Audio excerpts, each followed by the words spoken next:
Wind and Fire. There's some good funky music there. Oh, you guys playing funky music? Do you play that funky music whiteboard? Yeah, because you guys should if you don't. Yeah, Do you? Yeah, it's in our funk medley. Funk medley. Yeah, God, get down. Oh, son of a! Right off watch the bat. out. Here we go. Oh, my damn. Oh, hey, good evening. Hey, thank you. Thank you for clicking on. Wasn't paying attention. We were talking. Again, thank you for clicking on a little something different tonight. It is the night before the Indy 500. Yep. Hi, Melvis. Hey, Barris. How are you? I'm good. Good. I mean, Doofus. That's all right. Barris is fine. I answer to a lot of things. Just, call me anything you want. Just don't call me late for dinner. Oh, yeah. Yeah. Yeah. Anyway, thank you all for clicking on. We're going to be talking about some race memories. We'll talk about the upcoming race tomorrow a little bit. And the snake pit. And the snake pit. Yes, of course. We're going to talk about the snake pit. For those that don't know, stick around and find out. Hello there, Breeway. Thank you for the message. LePreau, would you send me an email, because some of the videos are lagging, and it doesn't seem to be the software. And I've just got this relatively new computer, and I did tests on the memories and all kinds of stuff, and nothing came up. So if I need to upgrade the compressor or shoot, I don't even remember what they're called. No. Don't ask me. I don't know nothing about a computer. Anyway, that makes it work faster. Oh, okay. So that's hello, Roadrunner. Thank you for being in. Play that funky music, Mel. Oh yeah, always. Funkier the better. Lay down the boogie. Oh yeah. And play that funky music till you die. Till you die. Till you die. Till you die. All right. It might be your router or modem. Okay. I'll check that, because we are kind of a distance from the modem. But I pay for professional from Xfinity, so I would hope, that wasn't the case. Yes. But it might be. Who knows? Yes. So we went to the track on Monday. Let's just start there. Oh yeah. Had a great time. It was a great day, wasn't it? Yeah. Oh my gosh. Perfect weather. Unbelievable. And I showed you some of the video, and it was horrible. And, but much better yesterday. Yeah. And some good stuff. Even got some commercials. Yeah. Snuck in there. Yeah. I don't know what that means, but you do, and that's good. It is good. It's good when they put commercials. Usually you get a commercial, maybe one commercial, like, men, are you having trouble pooping or something at the beginning of the show. And then, but when they start dropping in commercials, that means, they want people to see the video. So, yeah. Thank you, LePreau. No, we're not going to I'm not going to the race. Are you going to the race? No. It is, as you'll see, it's a major event. It's something I would recommend. It's like the Derby. You got to see it. Yeah, you got to go there one time. At least once. You got to go live at least once. It's amazing. It is the start of the race. Yeah. 33 cars all coming down that front stretch. And they're cranking. And then they all got to try to turn left into one lane. Yeah, they go around that first turn, and they're 3-4 wide sometimes. It's crazy. And that's why a lot of people like to sit in turn 1 and 2 down there on the south end of the track. Yep, that was the original snake pit. The original snake pit was in turn number 1. What were you saying about when you guys were out there when you were younger, and this dude was kicking a beer can along? No, they were just walking. and there was a beer can on the ground, and he was talking to his buddy, and he hit that can with his foot, and it rolled for probably 10 feet and rested up against a motorcycle tire. From a motorcycle club Yeah, member, I'm club. assuming. Yes. Okay. Yeah, because they like beat that poor guy to a pulp. just for He had no idea what was going on. Yeah. But that's the snake pit. A lot of fires. Yeah. They burnt they'd burn anything and everything. Couches, mattresses, cars. Yeah. Yeah. Yeah. And debauchery. The weekend was called the Mardi Gras of the Midwest. Yeah. Because the night before the race, and we talked about going out and see, but I heard that after COVID, the night before the race thing didn't come back. I'm waiting on some reports this year. If it has come back, we'll try to go out there live next year and show everybody what it's like. But we're going to show you. We're going to show you some stuff here in a few minutes about what it was like.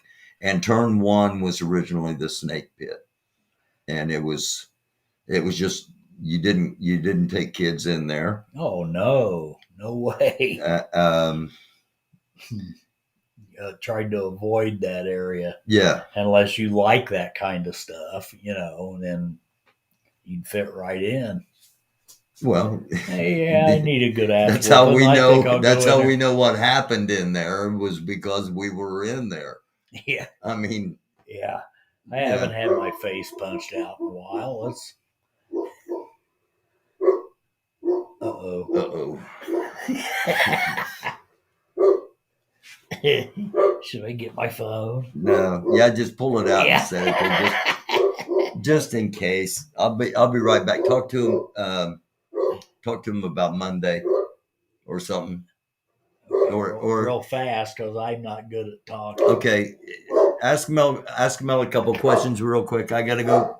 If you know, I gotta go check on something.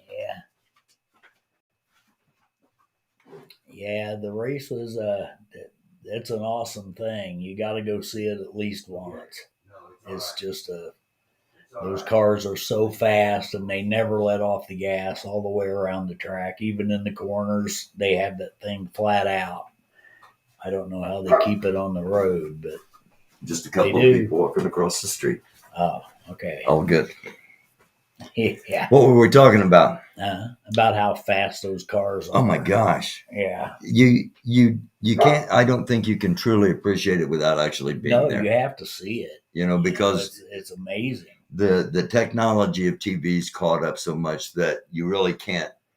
And you don't have a whole lot of perspective at times because you're looking at two cars going pretty close to the same speed, and the cameras and the camera operators are good enough to follow them.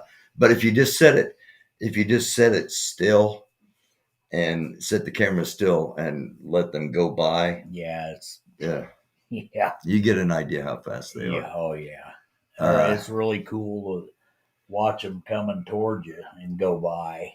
Oh, isn't it though? Oh yeah, when you get up there close to the track. Yeah. Yeah, and again, you don't get the perspective unless you're actually there. Yeah.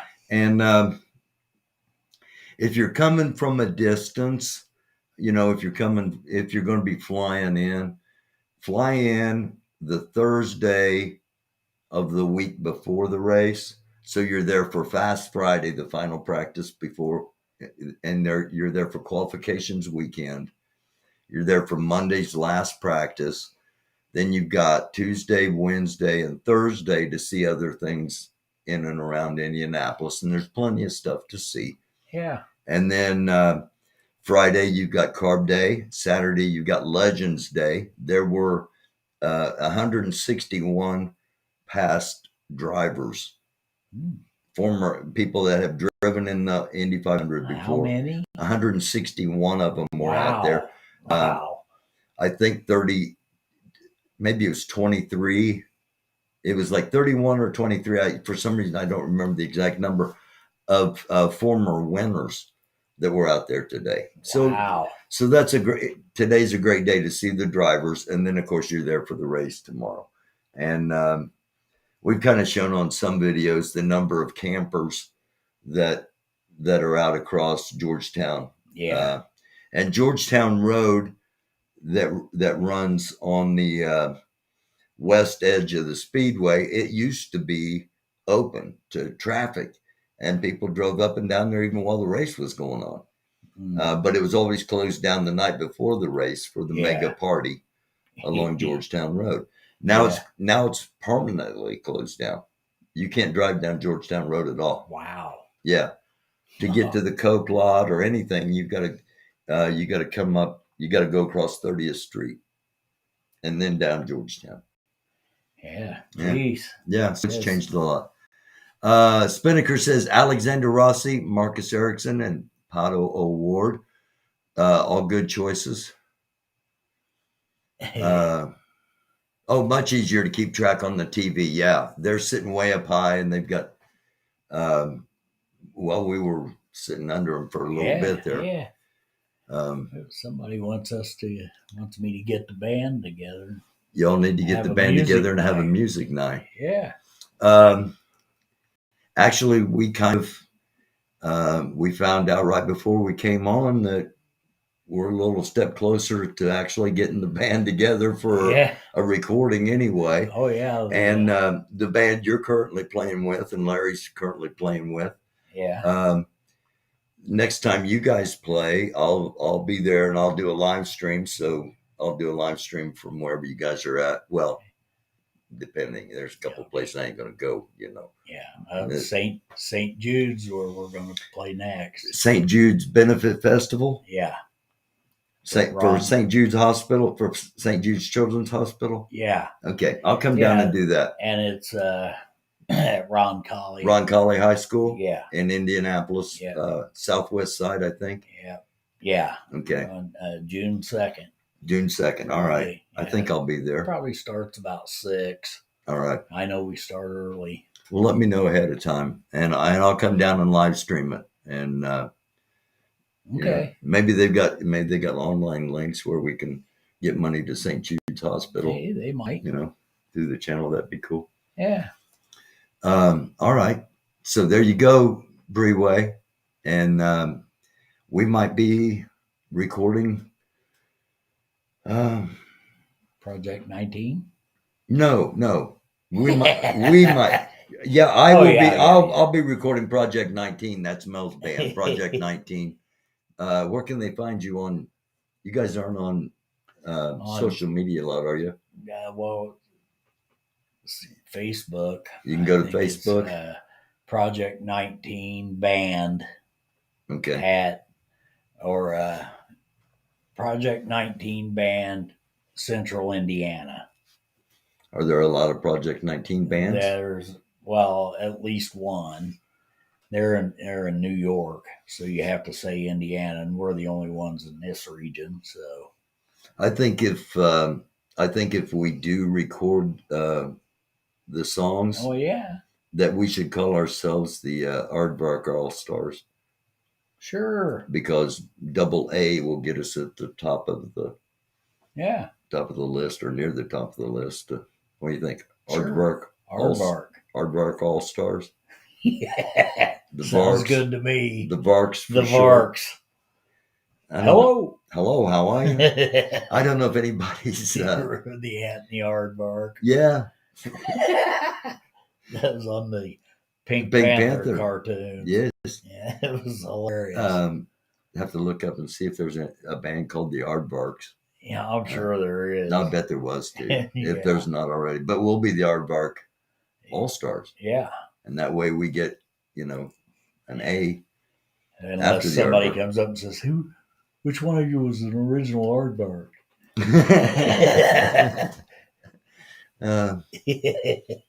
Which one carried on the Aardvark legacy? Yeah. All right, we're getting off topic here. Let's start out with just start out with I got a news story here. Let's start out with one quick news story that Actually, two quick news stories. Prosecutors say they have a recording of Trump and a witness. Oh, really? Yeah. This is in the criminal case. Well, it's not going to. You see, I'm so good at running this that I put this thing in my way just to obstruct it and make it more difficult. Well, what the? Here we go. Jeez. Okay. Prosecutors say they've given a copy to Trump's attorneys, by the way, so that means it's going to be used. Recording of Trump and a witness whose identity not disclosing. It's called an automatic discovery. Trump is the first former president to be indicted for criminal charges. The documents listed 34 instances. These are the charges. Here we go. A recording of a conversation between defendant and a witness, and then the one final thing, they always put the good stuff at the very end. It also indicates that prosecutors intend to disclose recordings of calls between witnesses and others. Ooh. Yeah. So, Ah. yeah. So they are going to be trying to prove conspiracy. And here, the other highly intelligent and possibly invisible super pigs are invading America. I actually talked about this a few months ago. I bet the pork chops are awesome. Damn it. This is, I bet the pork chops are awesome. Special breed of highly intelligent super pigs from Canada started to travel south into the northern United States, and here's what we know. Jeez. Pigs pose a threat native to wildlife and may prove tough to eradicate. Hey, who's this? Again, this is kind of a follow-up, but now the mainstream's starting. I brought this up a few months ago. A hybrid pig of super pigs, mixed of domestic pigs and wild boar, running wild in Canada, and now they have their sights set on the United States. Oh, gee, damn it. Secure that damn border. Now we got damn pigs coming in. Jeez. Filthy pigs. Give them Social Security. You got to be kidding me. So that's our news breaks for the night. Yeah, super pigs coming from Canada. I mean, if that's it. Well, I could have I could have done some other stuff too. Wreck the night. Yeah, right. So let's start out with this. This is called Roaring Through the Century. The Indianapolis 500 captures Vimo, and this is from Derek Toe. Subscribe, like, share, and thank you, Derek Toe. And without further ado, here we go. We're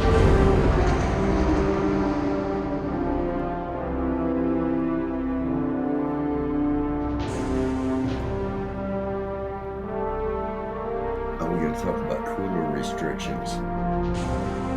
Hold on a second.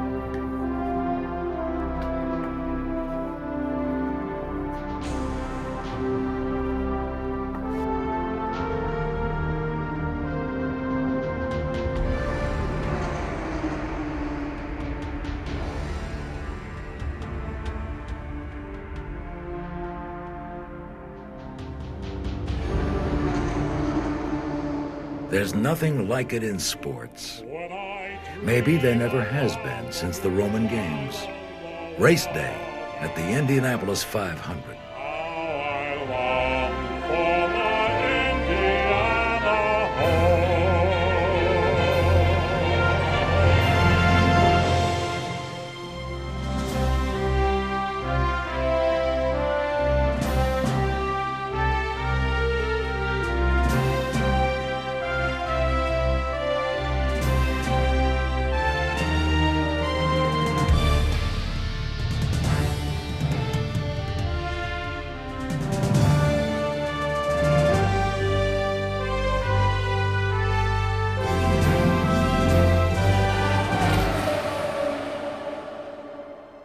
The first 500-mile race was staged here in 1911, but that wasn't the first race at the 2.5-mile oval.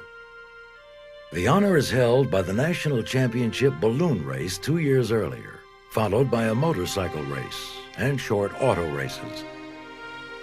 The idea of a massive racetrack had been building in the imagination of Carl Fisher for years. Did you know Carl that? Fisher You know there was was a a product motorcycle of his race optimistic times. out there before the No. and balloon races. Electricity, No. the telephone, the A phonograph, motorcycle race. motion pictures, all created a revolution in the speed and capability of communications, economies, and imaginations. On a parallel course, motorized contraptions of all kinds were taking us to new heights, and the heartland of the nation was in the middle of innovations.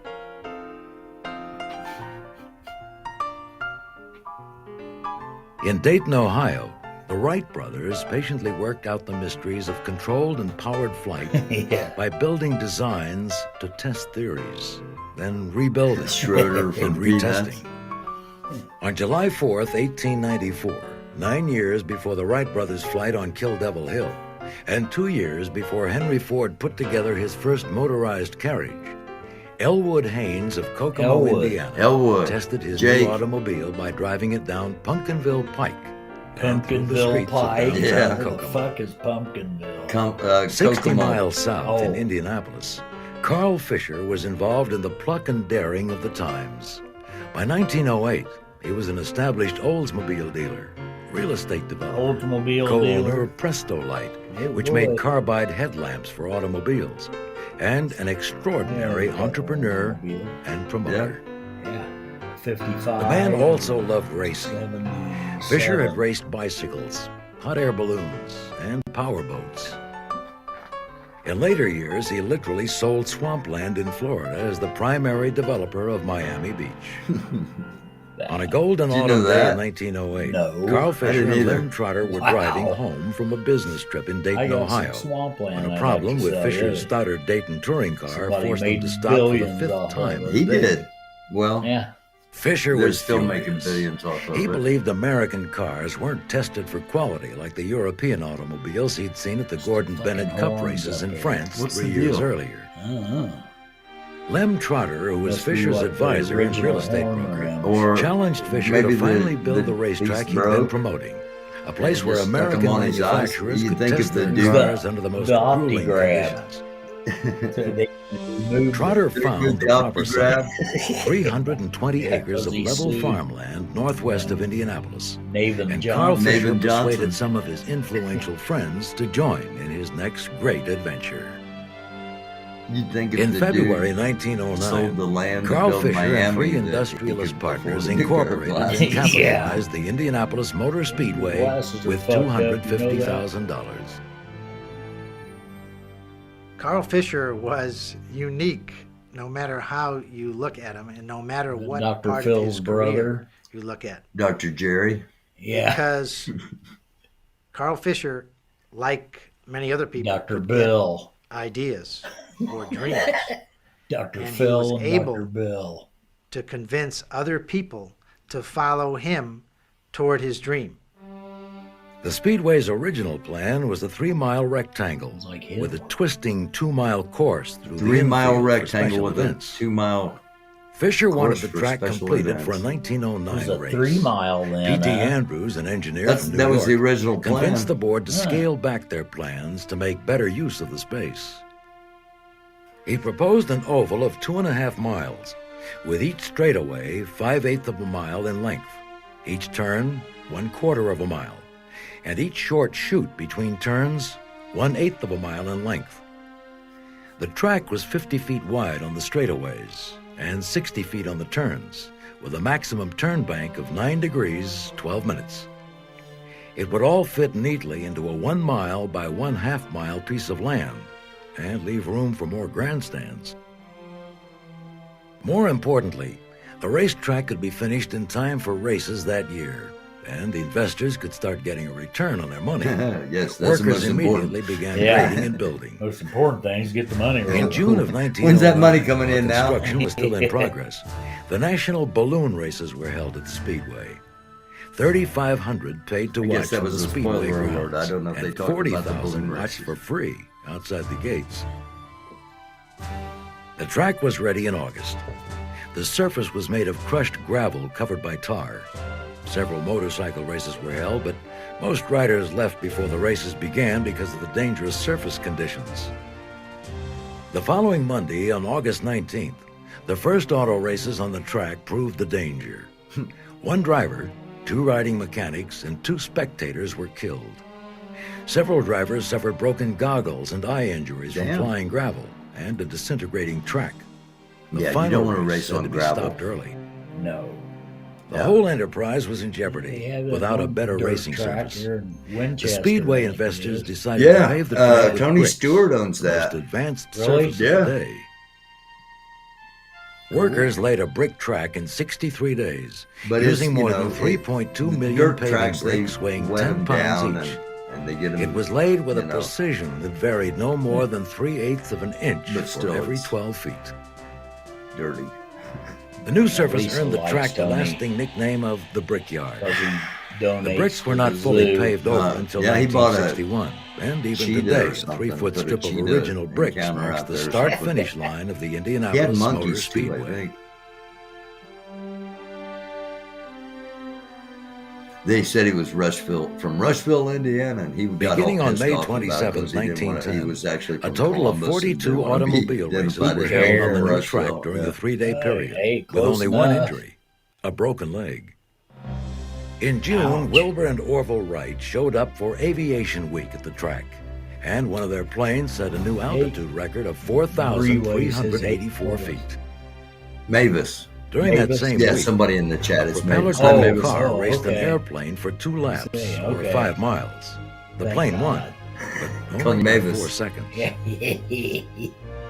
maybe. Additional races were held I over know July Mavis. 4th I and know Labor Day Mavis weekends too. of that year. I know a couple of Mavises, But it was too much of a actually. good thing. Mavis Allen. The dwindling No. crowds convinced Fisher that the Speedway would make the most money by offering Wow. one spectacular race in 1911 at the impressive distance of 500 miles 500 miles. and with the largest impressive. purse in racing, $25,000. The racing world was awed Might get by a the ticket for enormity that of the now. event, but some We're going to talk about were tickets coming up here in a couple of carnage. minutes. Hello there, The Echo track now had Romeo. inside and outside retaining oi. walls, which gave no room for mistakes. We get the National Fisher was Drags undaunted. out at. He predicted, "We're going to Raceway have the Park. biggest damn crowd anyone in the country We had has ever seen." NASCAR, and we had F1. The first Indianapolis 500 race was but set. now we just run the Indy The cars automotive on the world Grand would Prix never track. be the same. I say we like I'm doing it, but you know what I mean. They have The a first road race. Indianapolis 500 Yeah. race Oh, I didn't was a know that. perfect Yeah, they do expression that of its instead of 2 times, weeks of qualifying. featuring new machines. First week they have a and road courageous race. men. Oh, 80,000 spectators came to I watch went the to first the running F1 on May race 30th, couple times. 1911. Oh, that was horrible. They They had a big arrived by tire special controversy trains and from nobody New York, raced. Cleveland, oh yeah. St. Louis, Half and the Chicago, cars, they and all from surrounding shut 'em off. states Yeah. by buggies and cars and trolleys. Now all tomorrow over is a Indiana. great race In day the stands, Oh, because yeah. you got fought at Gettysburg, Le Mans and in men the who had morning, charged up San Juan Hill. and then you to got Teddy Indy, Roosevelt. and then you got the NASCAR Even World Henry 600 Ford in was Charlotte tomorrow took his night. picture. So Yeah, Admission it's was the, $1. first race In it the costs pits $1 were the to fruits get of in. long work by major manufacturers Wow. and race In cars. 1911. Oh, The new race was important enough and rich enough to bring the 1910 What? American Automobile Association found- champion Remember, Ray we're on- Harun well, out I of got racing my retirement. change the other day. They called him I the don't even Bedouin know where I because got of his the Arabian change from. ancestry. I got a 19. Harun qualified as one of 40 V-nickel. starters. Are you driving kidding his me? Indianapolis produced Marmon Wasp. Well, it was from out there. Was it out at Almost the track disqualified when at we? the last minute No, because no, the I've Wasp had was a it one-seater couple- with no riding mechanic. Wow. There was no rule at that Pretty time cool. that said that you had to carry a riding mechanic, but just everybody did. And so This during is, practice, I know. Ray I've already Harun heard this. This is had Ray this Harun's specially story. built Marmon. Oh, Ray Harun. with Yeah, a the guy that won the single-seat first race. streamlined How many body did he end up and no winning? riding One. mechanic. That was Just the that idea. one? Because Yeah, could he save only weight raced by one. not carrying Oh. one. And there were complaints What a from the other guy. teams that What an he was a average. safety hazard. He- One of the roles of they riding built a mechanics car at the time that was to only took- keep the only driver had one seat. aware of whether somebody You was know, coming up on one side or the other. because and it's they going to be would, like you know, 100. do this kind of thing.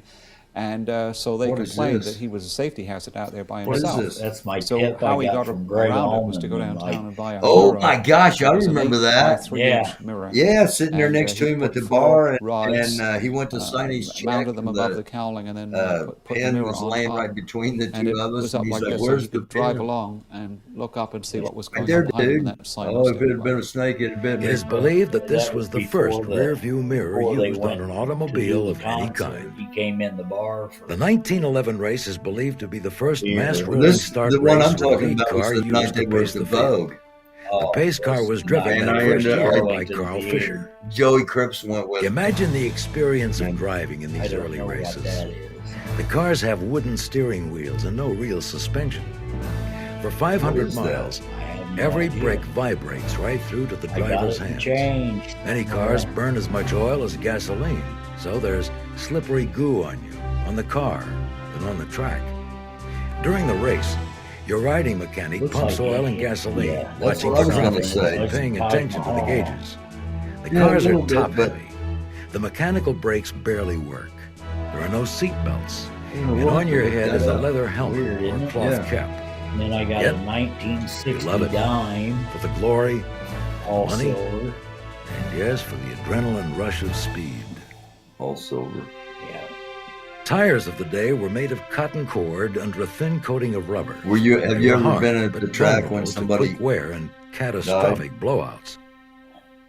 Oh, The wily at veteran the Ray track, Haroon yeah. decided a he could driver. save his tires and win the race if he 1911. averaged a steady Yeah. 75 miles an hour. V-nickel. Even though his Wasp could go faster. He was right. Haroon won at an average speed of 74.602 Wow, miles you per need- hour, with only 4 need to look tire that up. changes.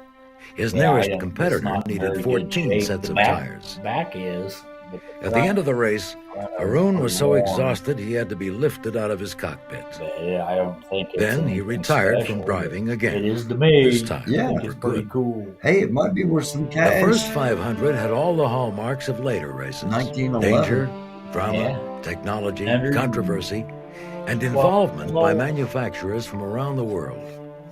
The race wasn't particularly safe, but also wasn't a bloodbath by the standards of the times.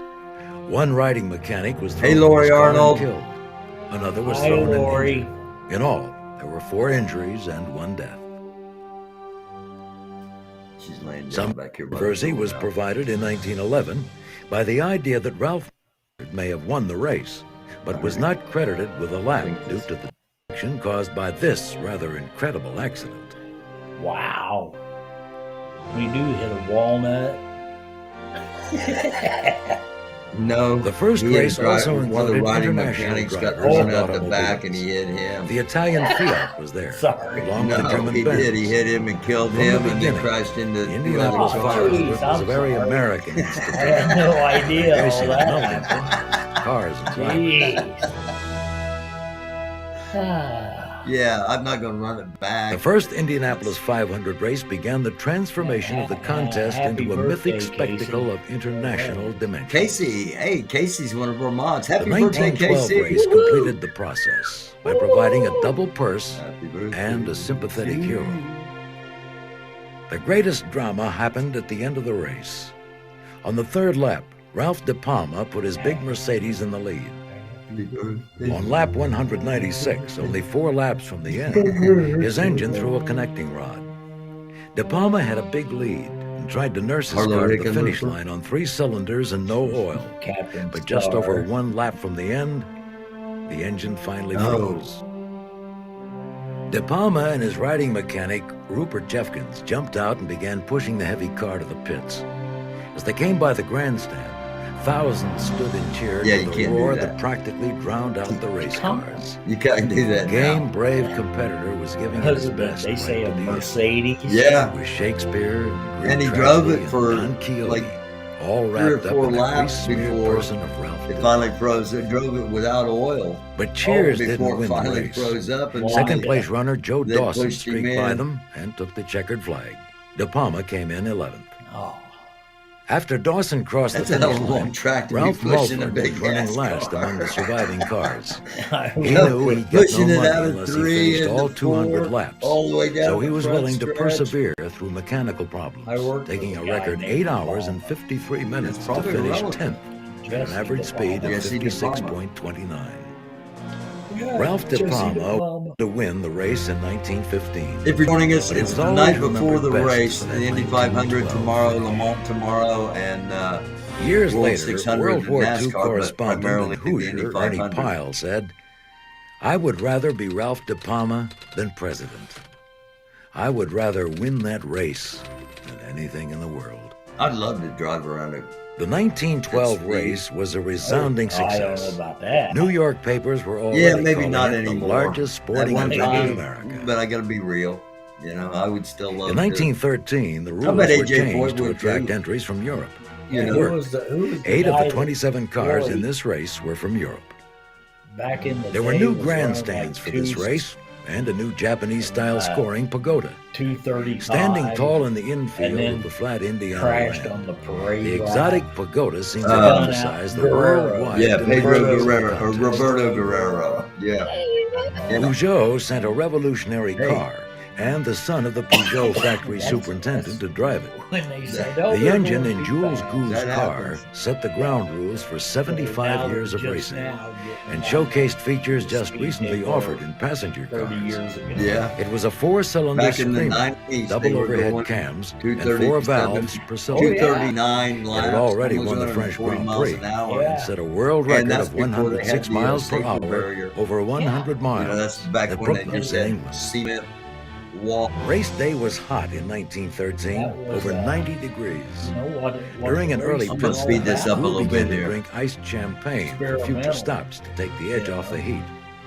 For the rest of the race, he quaffed 4 And then they pints got during the- pit stops. Hold on a and second. won by over 13 minutes. He credited the car, the I crew. want to hear that again. I was talking. I apologize, everybody. Did he was drinking wine? This French dude was drinking wine through the whole race. Is that what he said? World record of 106 miles per hour over 100 miles at Brooklands in England. Yeah, that's banked way more. Race than day you was hot in 1913, over 90 degrees. During an early pit stop, Gu began to drink iced champagne for Gu. future stops to take the edge off the heat. Ice champagne. Over the rest Yeah. of the race, he quaffed 4 pints during pit stops 4 pints? and won by over 13 minutes. Drink 4 pints of He wine during credited the the race. car, the crew, and especially the I champagne. want to thank my mom. The number 3 finisher was a hometown favorite. favorite. Charlie Moores was driving in My eight mom of is the pit crocheting stops. my helmet for me. Flames erupted from the engine on the last lap. He knew he had to finish the lap to be in the money, so he stayed behind the wooden steering wheel and guided his flaming bomb across the finish line. Flaming bomb. Once again, the resounding cheers added to the Brickyard's myth as a ground for heroes. Yeah, everybody cheers. European cars For heroic continued stuff, to but dominate the 500 you don't cheer through when a somebody's shortened car's on fire. 1916 race. Yeah. Then the track was I closed don't to take think care of any- World War everybody I. stood up and cheered. During the Eddie war, the Sachs speedway was crashed. turned into an aviation depot and landing strip, Him and Dave oats and wheat were McDonald. grown Yeah. on unused areas. Lowe was there. Some classic names showed up at the speedway in 1919. The Chevrolet brothers arrived with new The front. Chevrolet brothers. 5 new 6-cylinder Hudson cars were entered. Bob The Chevrolet. Duesenberg brothers entered 2 Steve new Chevrolet. 8-cylinder cars. Steve. And Ralph DePalma was there with the 12-cylinder Packard. Steve Chevrolet. The I'm 1919 Bob. race was marred by 3 Yeah, I'm deaths Bob and a serious Chevrolet. Oh, injury. damn. It was won by a Peugeot belonging to the Speedway, driven by Indianapolis native Howdy Wilcox. Howdy It Wilcox. was the first year anyone had qualified at over 100 miles per hour. Yep. You slow that son of a bitch down. While spectators rooted for American cars and There's drivers, kids in this Speedway town. management continued to encourage the Europeans. That's still the way it In is. 1920, Yeah. Indy, I rules mean, were changed Americans again root for to American conform to the new drivers, but, international you know, formula. Yeah. still accept the, Other you know, technological and want to changes see came in the the really good 1920s. The European Chevrolet drivers brothers drive proved that good. engines made of lightweight Drive aluminum well. could take the heat and win the 500. Yeah. Higher I was octane a ethyl minority gasoline was rooted introduced in for- 1923. That same year, Mario and superchargers Oh. were installed on And I engines. wanted to see Michael Firestone in the introduced race. the first You know, he gum-dipped balloon dominated tires. They're a from couple Double of them overhead and cam got designs through. They're proved from their superiority. Pennsylvania. They're not from Italy. Yeah, you know. I know, but I mean, Car I know, but manufacturers were back selling proven then, Oh, products yeah, and back no longer then, needed the it's a Indianapolis Yeah, Motor it's a Speedway foreigner. to test designs. AJ Ford. If you The didn't Indy root for AJ 500 Ford, you became were a race for communist. specialized Yeah. race You know? cars rather than stock models. New ideas were still pioneered at the track, but Who was it? average car Including owners the received the Roses? trickle-down Ari benefits. Lyon. Ari Lindike, yeah. This was also the era of the first Some they didn't sponsorships. deserve the way Anyone with a they- dream could own or sponsor a piece of a car. A local used car dealer, Uncle Eddie and Aunt Wilma, Heyday Candy or Bar, even the driver himself. Motorola. In 1927, Carl Fisher and his partners decided to focus on other business interests. Carl They Fisher, sold time to control sell. of the Speedway to a group of investors headed up by American hero Eddie Rickenbacker. Rickenbacker, who had driven in all but one of the pre-war races, had become America's ace of My aces favorite during base. the war, Yeah. shooting down 26 You know enemy that? aircraft with only 5 weeks of training. Eddie Rickenbacker drove. Shit. One of wait, Rickenbacker's hold on. first Oh, yeah, moves he was to drove build a race golf car. course. He drove every one of the Indy 500s Oh, he did? up until World War One. Who? Yeah, and then he became an ace after 5 weeks of training. I think is what they said. Again, I want to hear this again. Received the trickle-down benefits years later. This was also the era of the first sponsorships. Anyone with a dream could own or sponsor a piece of a car. A local used car dealer, Uncle Eddie and Aunt Wilma, or even the driver himself. In 1927, Carl Fisher and his partners decided to focus Eddie on other was business somebody's interests. cousin Eddie. They sold Yeah. control of the Speedway to a group of investors headed up by American hero Eddie Rickenbacker. Rickenbacker, who had driven in all but one of the pre-war races, Wow. had become America's ace of aces during the war, shooting down 26 enemy aircraft with only 5 weeks of training. Boy, Eddie. 5 weeks of training. One of Rickenbacker's first moves was to build a golf course in the infield. Yeah. It was completed in 1929, and it's still... No, it's not. No, it used to be The 9 500 holes. spectacle got it's bigger only between the wars. 1 or 2 holes are It out was there the now. time of Lindbergh's In 1927 the, actually in the transatlantic infield, flight, the time of they've got stunts 2 golf and holes. publicity machines. Oh, there. that's only 2 golf. Yeah, they used to have 9 out there. Right They next used to have a to front 9 outside the track and a front 9. The Indianapolis This Speedway is- stars get ready for their own annual Manpower Classic as a preliminary to the Decoration Day show that their big brothers put on every year. It's like the All the Little stuff Rascals. Yeah, goes here with we go. villains of the big guys except for the motors. Thank you. They're off. Push carts, buggies. Run! Push me! Push me faster! Go, go! They got somebody's got to crash. There we go. It's staged. Whole thing's rigged. It's rigged.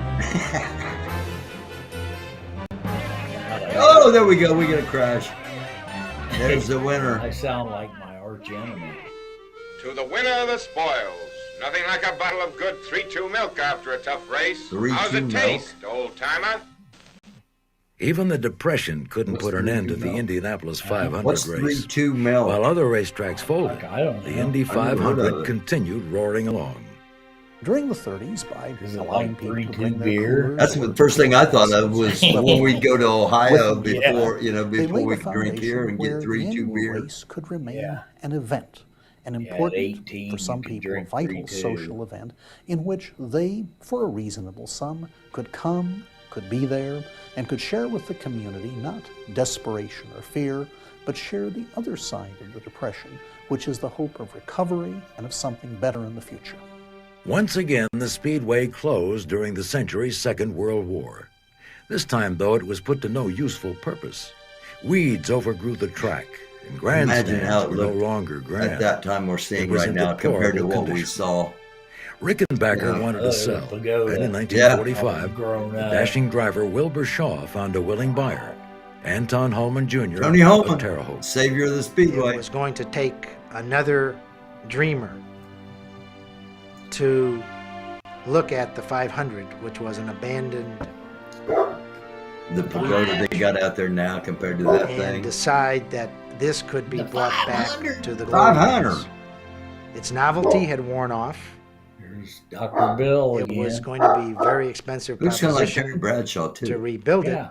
it, and there was no guarantee that money put into it Oakley. ever work, because by now there's competition. There's competition for entertainment. Go make sure, There's competition in the racing field. And Tony Homan looked at the track and decided that it would be a good business proposition. A risky business proposition, maybe, but he decided to reopen it. Tony Holman was a successful industrialist from Terre Haute, 65 miles west of Your job a Indianapolis little on the bit too Wabash seriously. River. His family business, Holman and Company, What I miss? had made its anything? initial fortune Came in the from cattle Terre rod Haute. business. Terre Haute. But young Tony had expanded it dramatically Okay. by turning Uncle Clabber Bill. Girl baking I'm gonna run powder it up a little into bit one of the here. nation's top sellers. Uh, He was an able businessman who'd been a Let's go. to president. The Indianapolis 500 has steadily improved in technology, safety, top speeds, and worldwide recognition. Yeah. In the 1940s, 50s, and 60s, Hollywood rediscovered the track as a Dino. place where Jerry the elite Lewis. and great. Yeah. Over 25 motion pictures have featured the Indianapolis Yeah. 500 since 1911, featuring such Jack stars Benny as and Clark Gable, Barbara Stanwyck, Barbara and Stanwyck. Paul Newman. Fast breed. The 1960s, 70s, and 80s thrust a whole generation of drivers into the public eye. They shared astonishing skills of balance, mechanical understanding, and physical stamina. Al The Unser. Unser family, Al Unser, his brother Bobby, and Al Unser Jr., won 9 Indy 500 contests Jeez. between them from 1968 to Andretti's 1994. got one. The family Yeah. had already paid a terrible price to racing. Yeah. Older brother Jerry lost his life during practice at the Speedway in 1959. Al Jr. Mario just got Andretti struck out of his had only girlfriend one on the 500 highway. victory in Yeah. 1969, but a We're out lifetime of of the near car. misses. He bore them in good cheer. A.J. Foyt, a complex Texan, became the John Wayne of Indianapolis 500 racing, he's a complex, four-time all winner right. between 1961 and 1977, and a full-time favorite of fans. After an Rick accident Mears. at Montreal in 1984, two-time winner Rick Mears spent 3 months in bed and 6 in a He could wheelchair. barely walk. Then came back to win the 500 for a third and later a fourth. A lot of In feel-good 1977, story. Janet Guthrie was the first woman to qualify for the race, with Yeah. strong encouragement from A.J. Foyt. She proved every bit as Janet determined Guthrie. as any man who AJ ever drove was at all the for brickyard. it, huh? Oh yeah, AJ was. Yeah, he From was a fan one of the standpoint, primary sponsors. Things just and, got more interesting. and convinced her to Celebrations actually the try night to before the do it. race became a Midwestern Mardi Gras. Midwestern Mardi And the Gras. Indy Hold 500 on a became second. ritual for whole generations of families. Yeah, who that's what we were saying earlier. If you ever come like the Thursday before, and experience the whole weekend. Yeah, experience the whole week leading up to the race. Come the Thursday before Fast Friday, the final day of practice before qualifications. became a Midwestern Mardi Gras. Midwestern Mardi Gras. And the Indy 500 became ritual for whole generations of Yeah, families the who whole volunteered month of here May during was a May. party. It Simply was. attended with Grandpa and Cousin Jimmy. Yeah. The track has always been a family event, but especially it's a place where sons go with their fathers.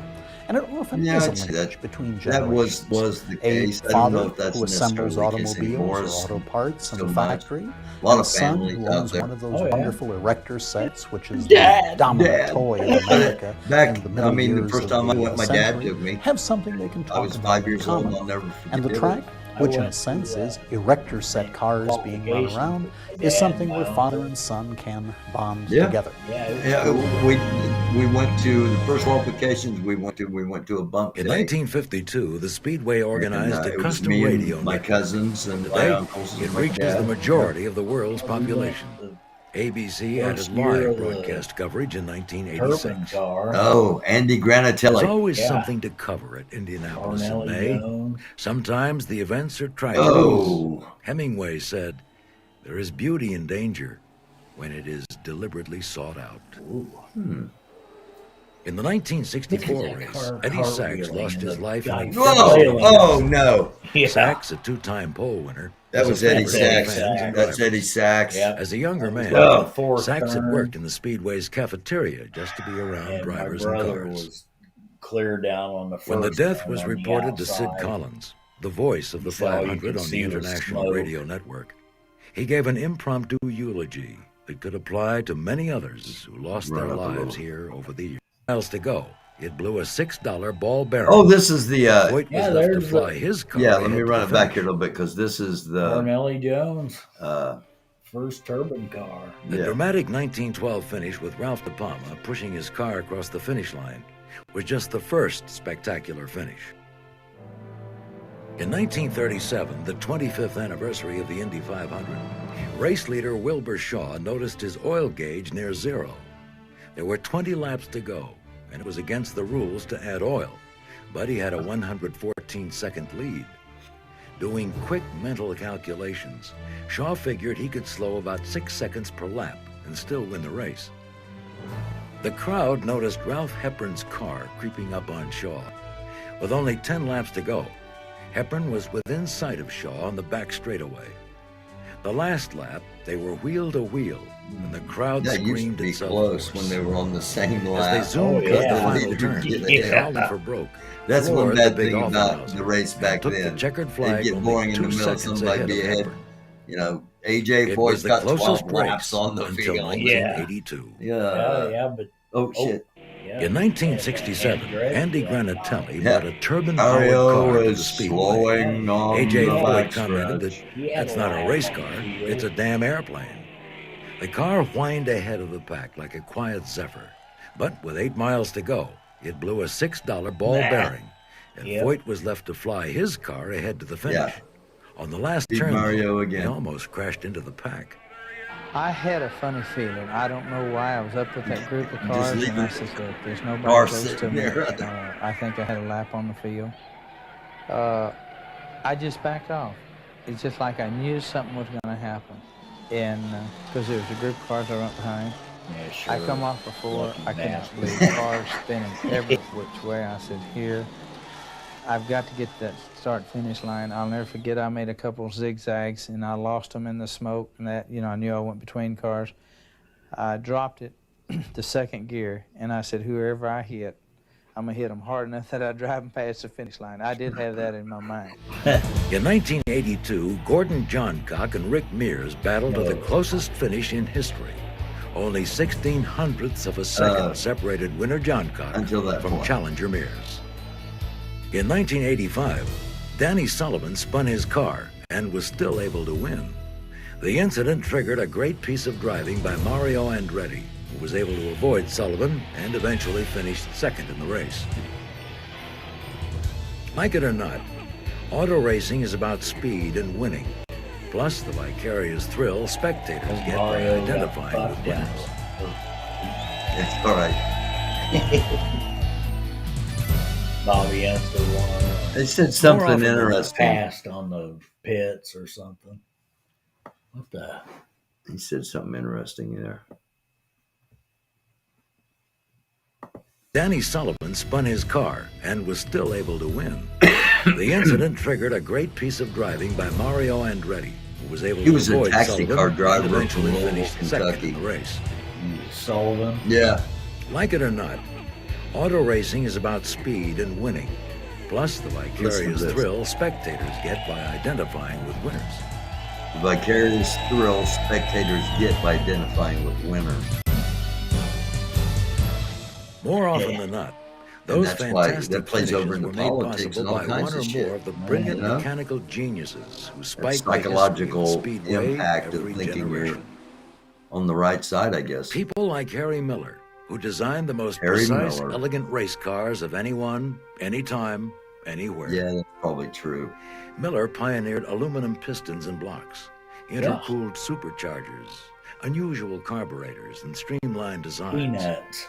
Early on, it was definitely a proving ground for Donald manufacturers. Davidson. That began to change, and then it became products that were tried out as racing became specialized. And Harry Miller from Los Angeles had nothing to do with the automobile industry. He built racing cars, complete engines, chassis, and the whole works. And his reward for success on the racetrack was to sell more racing cars. In the early days, Harry Miller's engines were often up against cars powered by Duesenberg engines.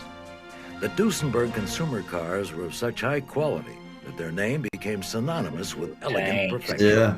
The phrase, "it's a doozy," was coined to refer to anything that was the very I best. didn't know that. Fred and Augie Doozy Duesenberg came from built their engines Duesenberg? and custom cars in Indianapolis. Their race cars were in contention at the 500 from 1914 until well into the 30s, when private owners continued to enter them. Until the Depression and Fred's death in 1932 sank the company, Duesenbergs were the Rolls-Royces of America. They were built in Indy.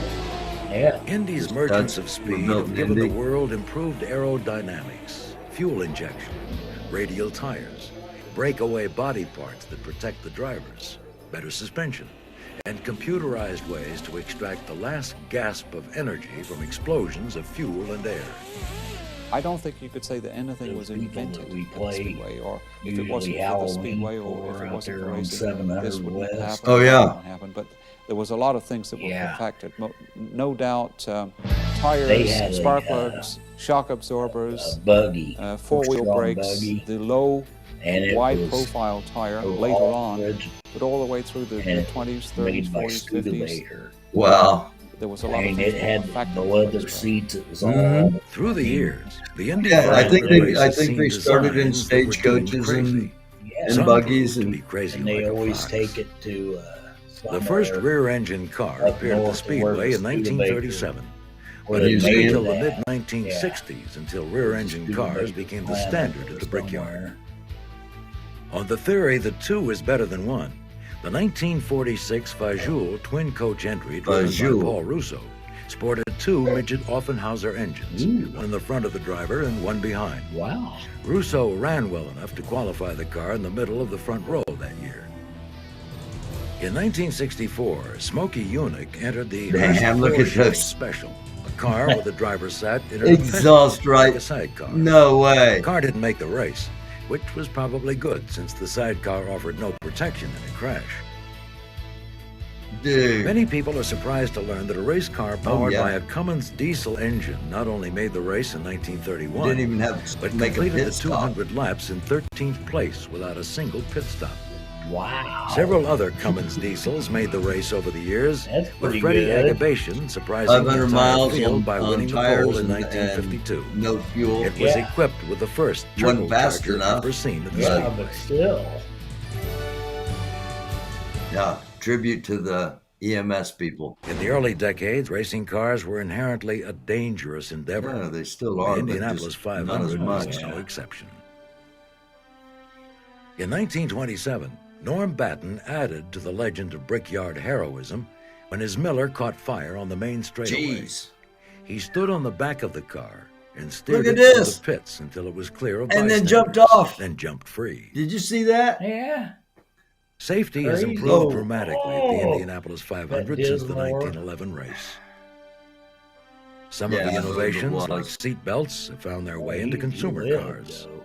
Yeah, but The sweet As a savage. safety measure, no, rookie no, tests yeah. were required beginning in 1936, about the time shock-absorbing helmets appeared. Riding mechanics who were originally required for safety functions were made optional for the final time in 1937, also for reasons of safety. An infield hospital was established in the 1920s. It's still there, and Still many there. local medical professionals walk by it. volunteer their Yeah. time each year. We saw them The take wrecking Stephen, service was available on the track in the Stefan 1930s, Wilson. and by the And they do it 1960s, fire- their responsiveness Is that the was fire honed department? to short response times. Hauling around that big. Other safety barrel features now include water. flame-retardant clothing, full-face helmets, which are Wow. attached to the frame by straps to counter the powerful G-forces, fuel tank bladders, automatic fuel system shutoffs, onboard fire extinguishers, improved tires, suspension and aerodynamics, and X-ray examination of critical parts. But the most impressive safety checks are built into the cars themselves. Wow. They are designed to absorb a strong impact by by flying apart. They don't tear apart as Because much of that, anymore. Some of the most Because spectacular crashes so much today flying debris. are likely to be some of Oh, the yeah. safest for the drivers. Fences and barriers have also improved the safety of spectators. Dude, I was out there Even the pit and stops have been I was made sitting in safer the front and now stretch are a study in uh, teamwork. for a race. Within I wasn't 16 to working or 20 anything. seconds, Just 4 tires are changed. I don't remember The how car I is got the refueled. tickets, but Debris is cleaned from Uh, intake areas. and there was a Drivers crash get to and a switch tire came up into the stands. Wait, it was like 3 or 4 The stands 500 down is from one of me. the great Tire community came up in the celebrations stands, of hit some American dude history. and killed him. Yeah, It's I remember equivalent that. to Do you a remember World's that? Fair. Jeez. It's equivalent to a Mardi Gras. It's equivalent to any time when the community meets, not just to enjoy itself, but to celebrate its values and its ideas. I think one of the thought you basic were getting attractions drunk, of the didn't you? Indianapolis 500 for anyone in the world is that this is a place And they didn't want that. where They got rid of ancient the. Well, we'll talk human about that. drive The pit stop for or competition is snake pit. showcased for everybody to witness. The United States was settled with the idea that we would be an example for the rest of the world. And I believe the 500 is the example for the rest of the world about man's ability to harness, to focus, and to build the fastest machines. You'd have to have a ton for of racing. focus to be going that fast. While the yeah. Indianapolis 500 is still just a race, it's also still the Indianapolis 500. The reality has become even bigger than the dream in Carl Fisher's mind. Tracks Roaring through the century, trailing sparks of glory, a genuine spectacle and cultural phenomenon. It can be appreciated by casual observers once each year, but it is loved by lifelong fans. Oh yes. Nothing like that sound. Y'all.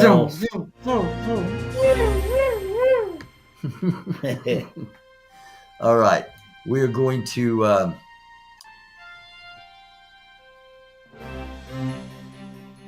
There we go. Again, thank you for clicking on. If you're here with us, greatly appreciate it. Let's get back over in the chat and see if anybody's still here. It doesn't matter. We're gonna Yeah. watch all this stuff anyway. Just Yeah. There's the real Samuel. Hello, Samuel. Let's do the. Okay, we'll do that one in a second. Let's do this. Let's get into talking about the snake pit a little bit. Let's first let's just look at the race schedule, okay? And gates open at 6 a.m. Cars to pit lane at 9 a.m. The trophy march. I got all this stuff on that old computer out there. Cars to grid, driver introduction. I got some great shots of that. Back home again in Indiana. Jim Corneliuson is now singing the national anthem. No Gomer Pyle. No, Jim Neighbors passed away. I got pictures of him last time he was there. Yeah. Had an interview with him. Command to start engines and then the green flag. So that's what the lead up is like. Now, wait a minute. Let's go back here.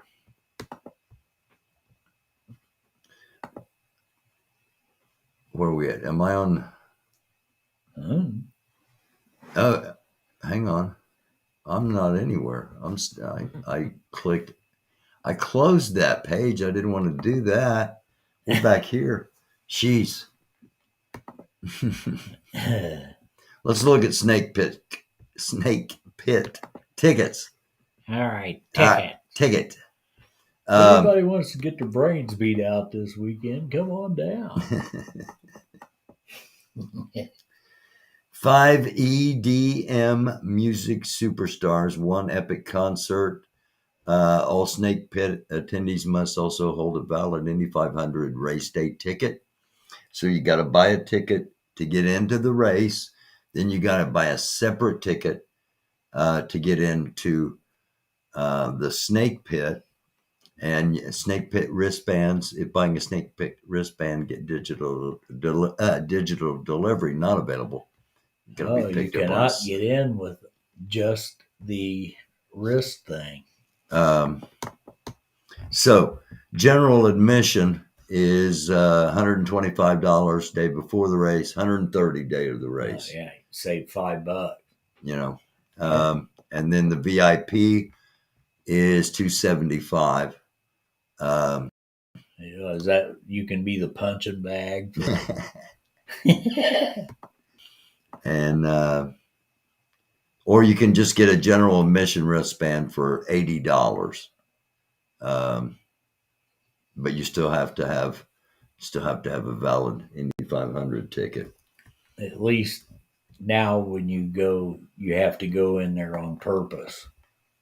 You can't accidentally. Yeah, there's no excuses like, oh, I didn't mean to come in here where all the nakedness was happening. You know, now you're gonna pay to get in there. So here, let's go to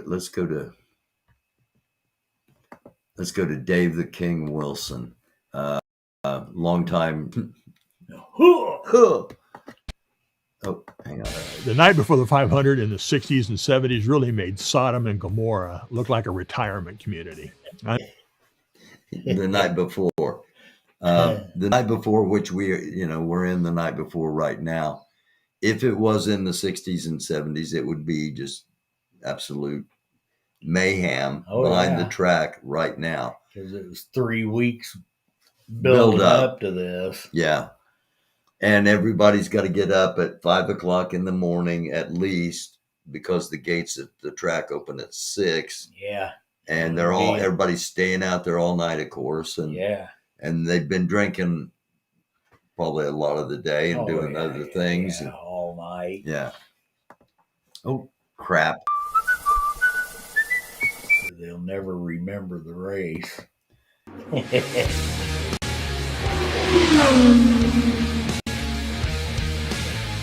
The night before the 500 in the 60s and 70s really made Sodom and Gomorrah look like a retirement community.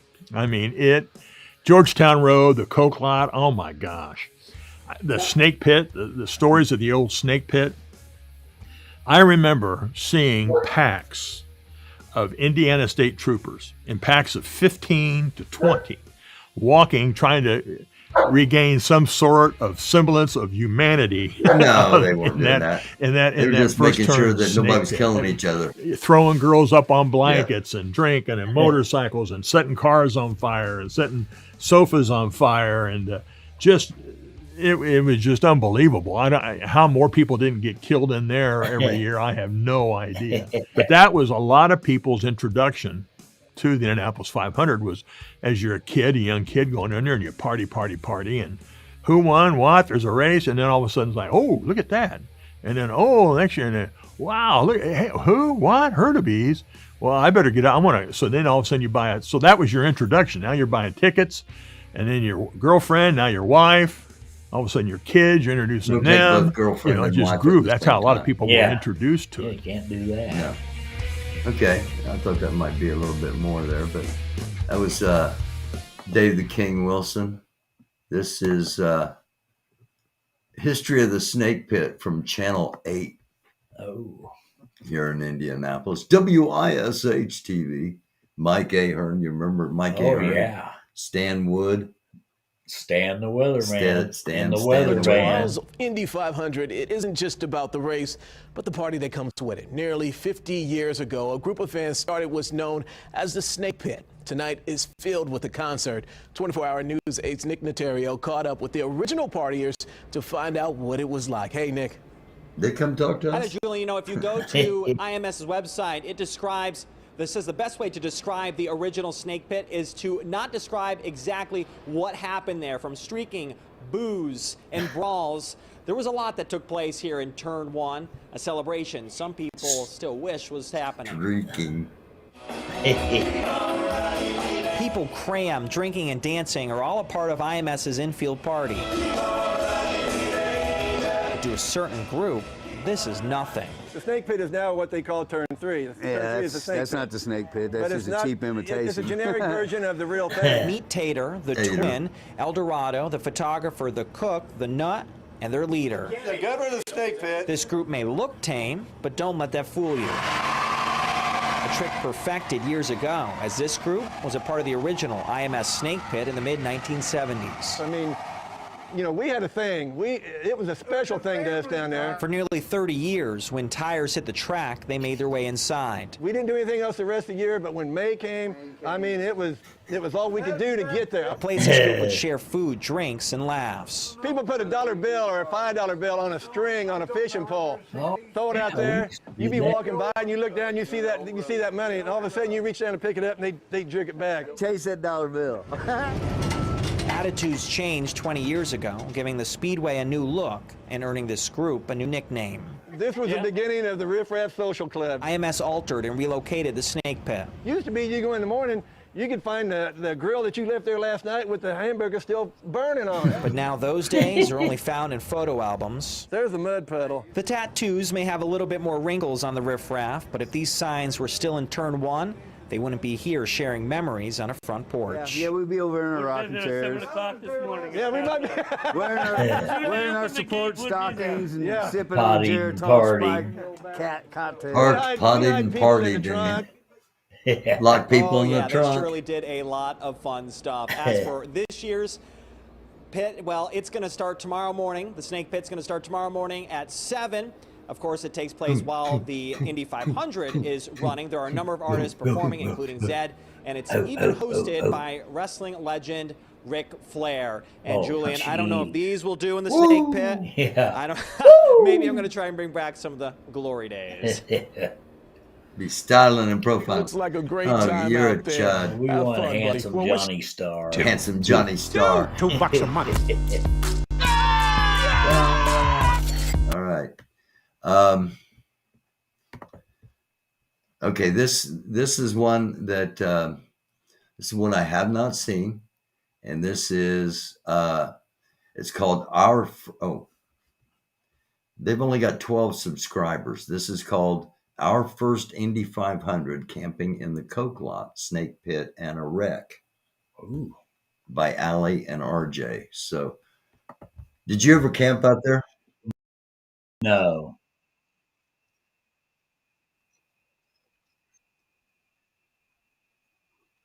Okay, so they come from Ohio.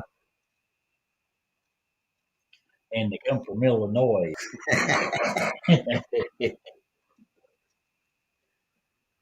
They're the good old boys. Oh.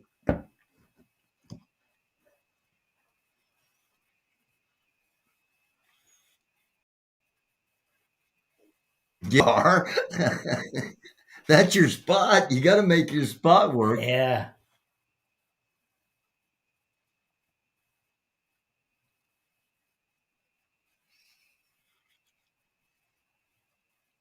Good.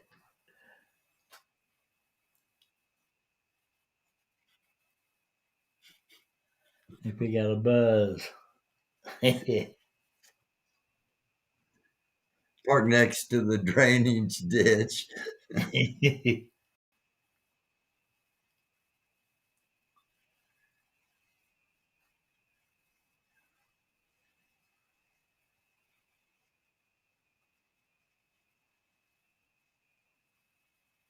It's where you put your tablet.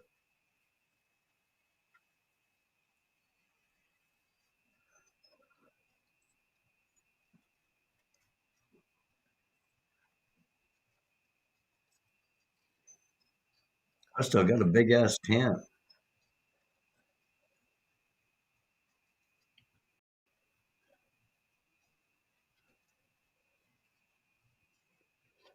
Nice. Jeepers. She did it all. Yeah. Oh,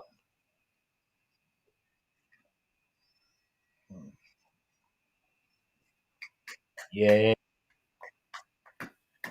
There's only one song. oh, big One Indy song. 500 chocolate. Oh, There's only one bagpipe song. there's like one girl and 7 or 8 guys. Ruh-roh.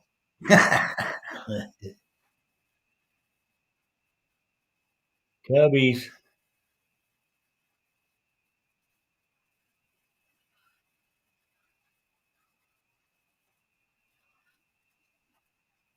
Oh.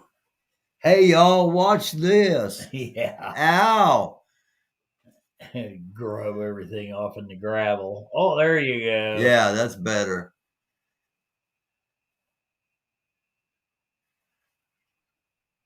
Oh, no. What you do to get views.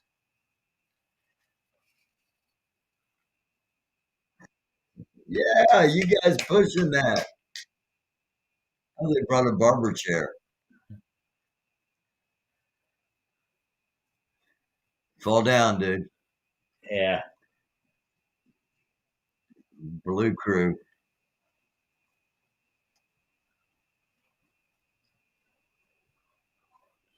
Land in the trees.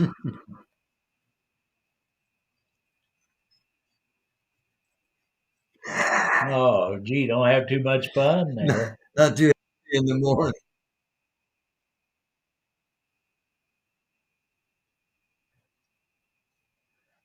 Mama's drama. It's a mud fest. I'm guessing they didn't have a good time at their first race. I guess not. Oh, steak sandwiches.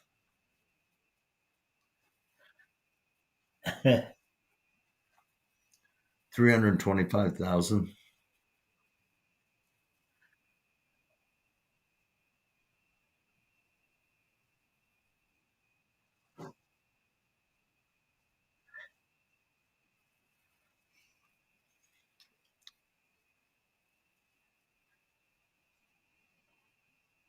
Flyover.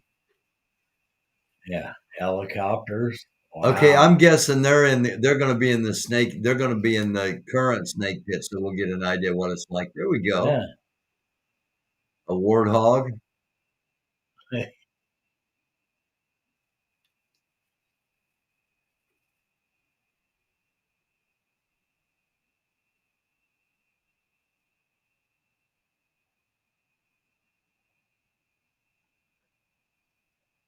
Dang. Did you hear the ones go over the other day? Yeah. That's how I cut my hand open. I grabbed the camera to run out and try to take a picture of them.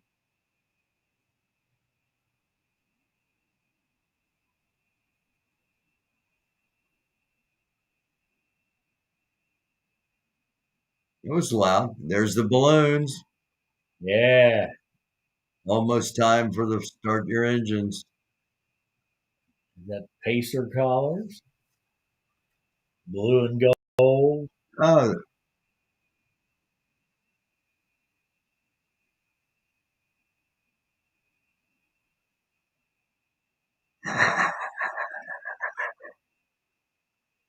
Are we on? Oh.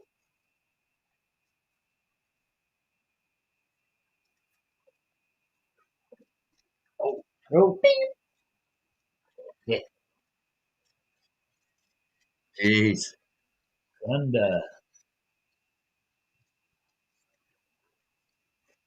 Not like the old snake pit. that's way too nice.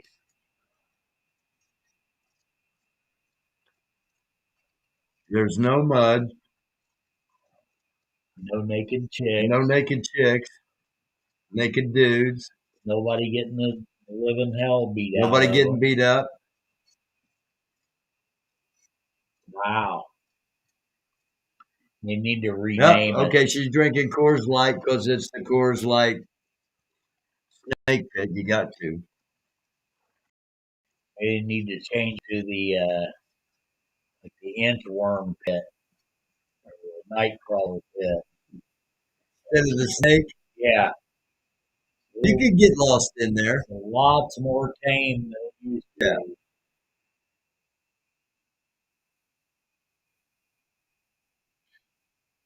Beer guy. Yeah. The beer dude. You got it jingling and light. Lori, that's Lori's favorite. She's probably thinking, I must remember if I ever go there, take my own case of Yingling Light because all these low scores. It's not a bad picture. Ooh, that's a cool one. That's not her picture.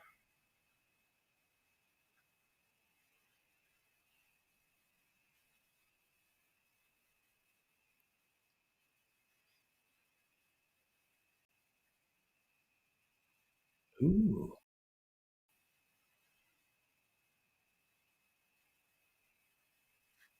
That's somebody else's shot of that wreck.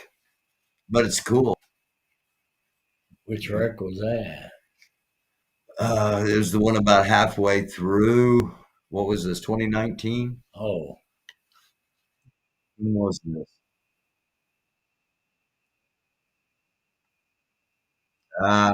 Shit, but Oh, well. hold on. 3 years ago. This is screaming under the tower or under the tunnels. Seven Nation Army.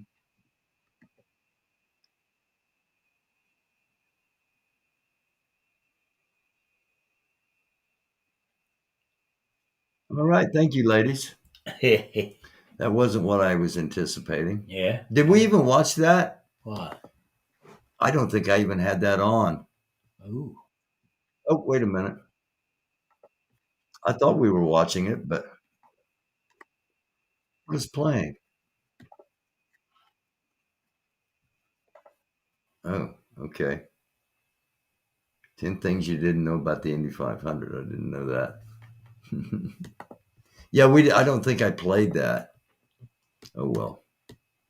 I think they heard it, but they just saw us reacting to it. All right, this one. No, I don't want to leave this site. All right, this is going to be our ending here.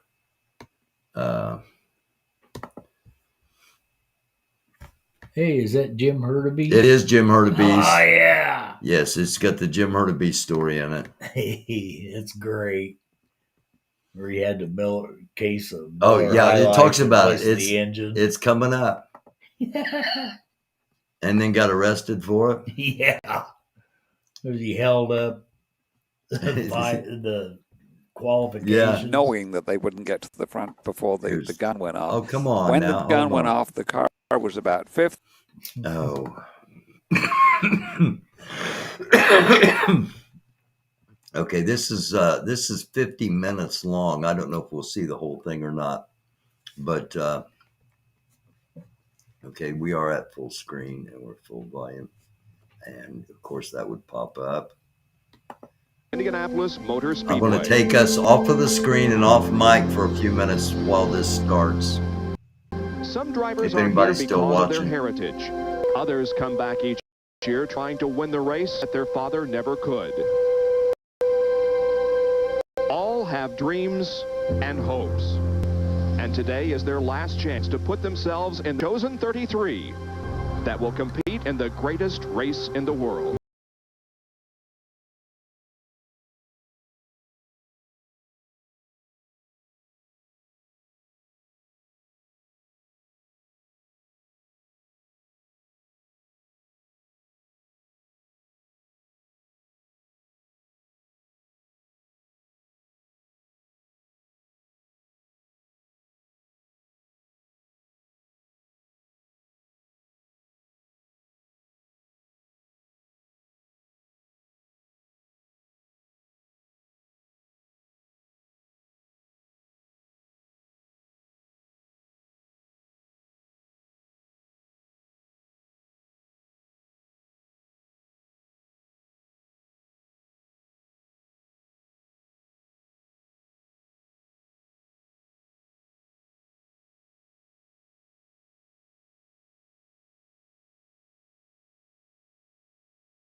Jamie, if you're still here, Jamie Lewis, my pick to win the race is Scott Dixon.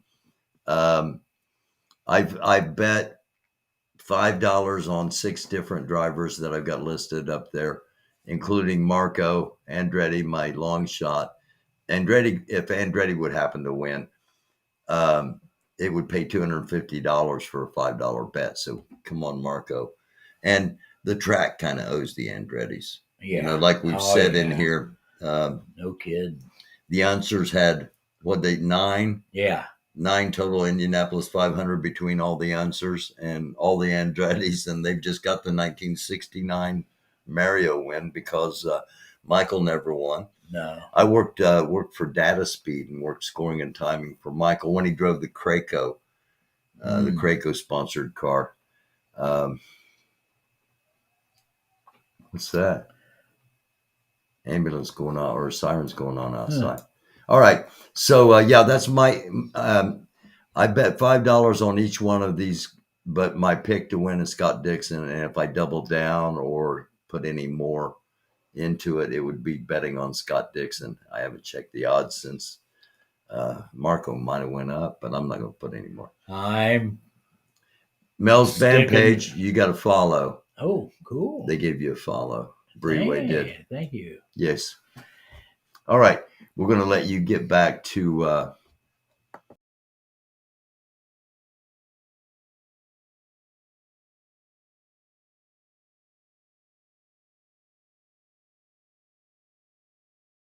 He did it!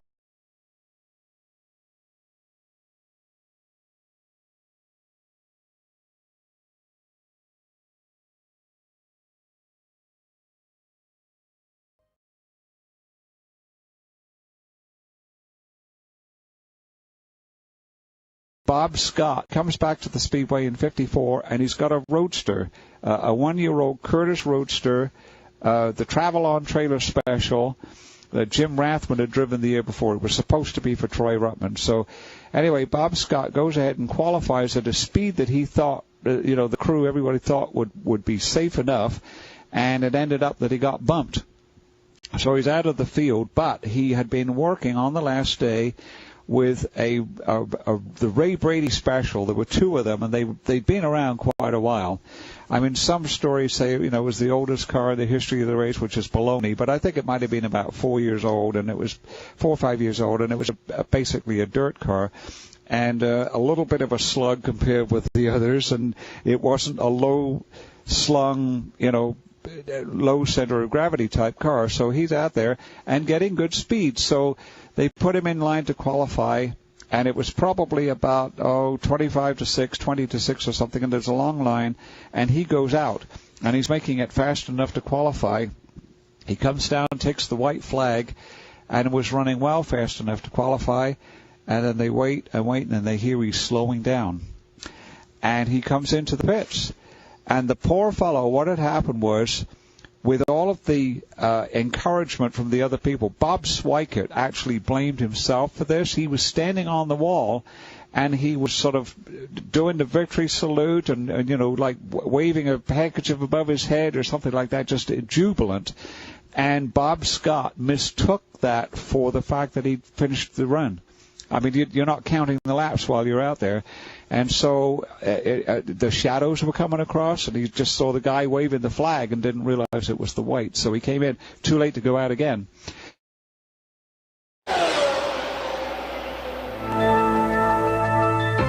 Here's the car with which Roger Ward won his second Indianapolis 500 in 1962. In fact, Roger had this fabulous record in a 6-year period from 1959 to 1964. He finished first, second, third, first, fourth, and second. But did you know how he did in 1965? He didn't even qualify. He was the 34th fastest qualifier, the first alternate starter. It was a stunning thing to happen at the time, but it added a lot of credibility to the Indianapolis 500. In order to start, you've got to be one of the fastest 33.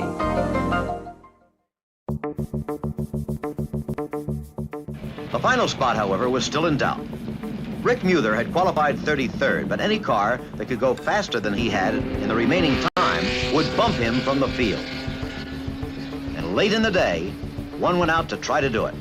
It was number 92, a Repco Brabham driven by Peter Revson. Muther sweating it out. Revson, one of the heirs to the Revlon Cosmetics fortune, giving it his all to try to qualify at Indy.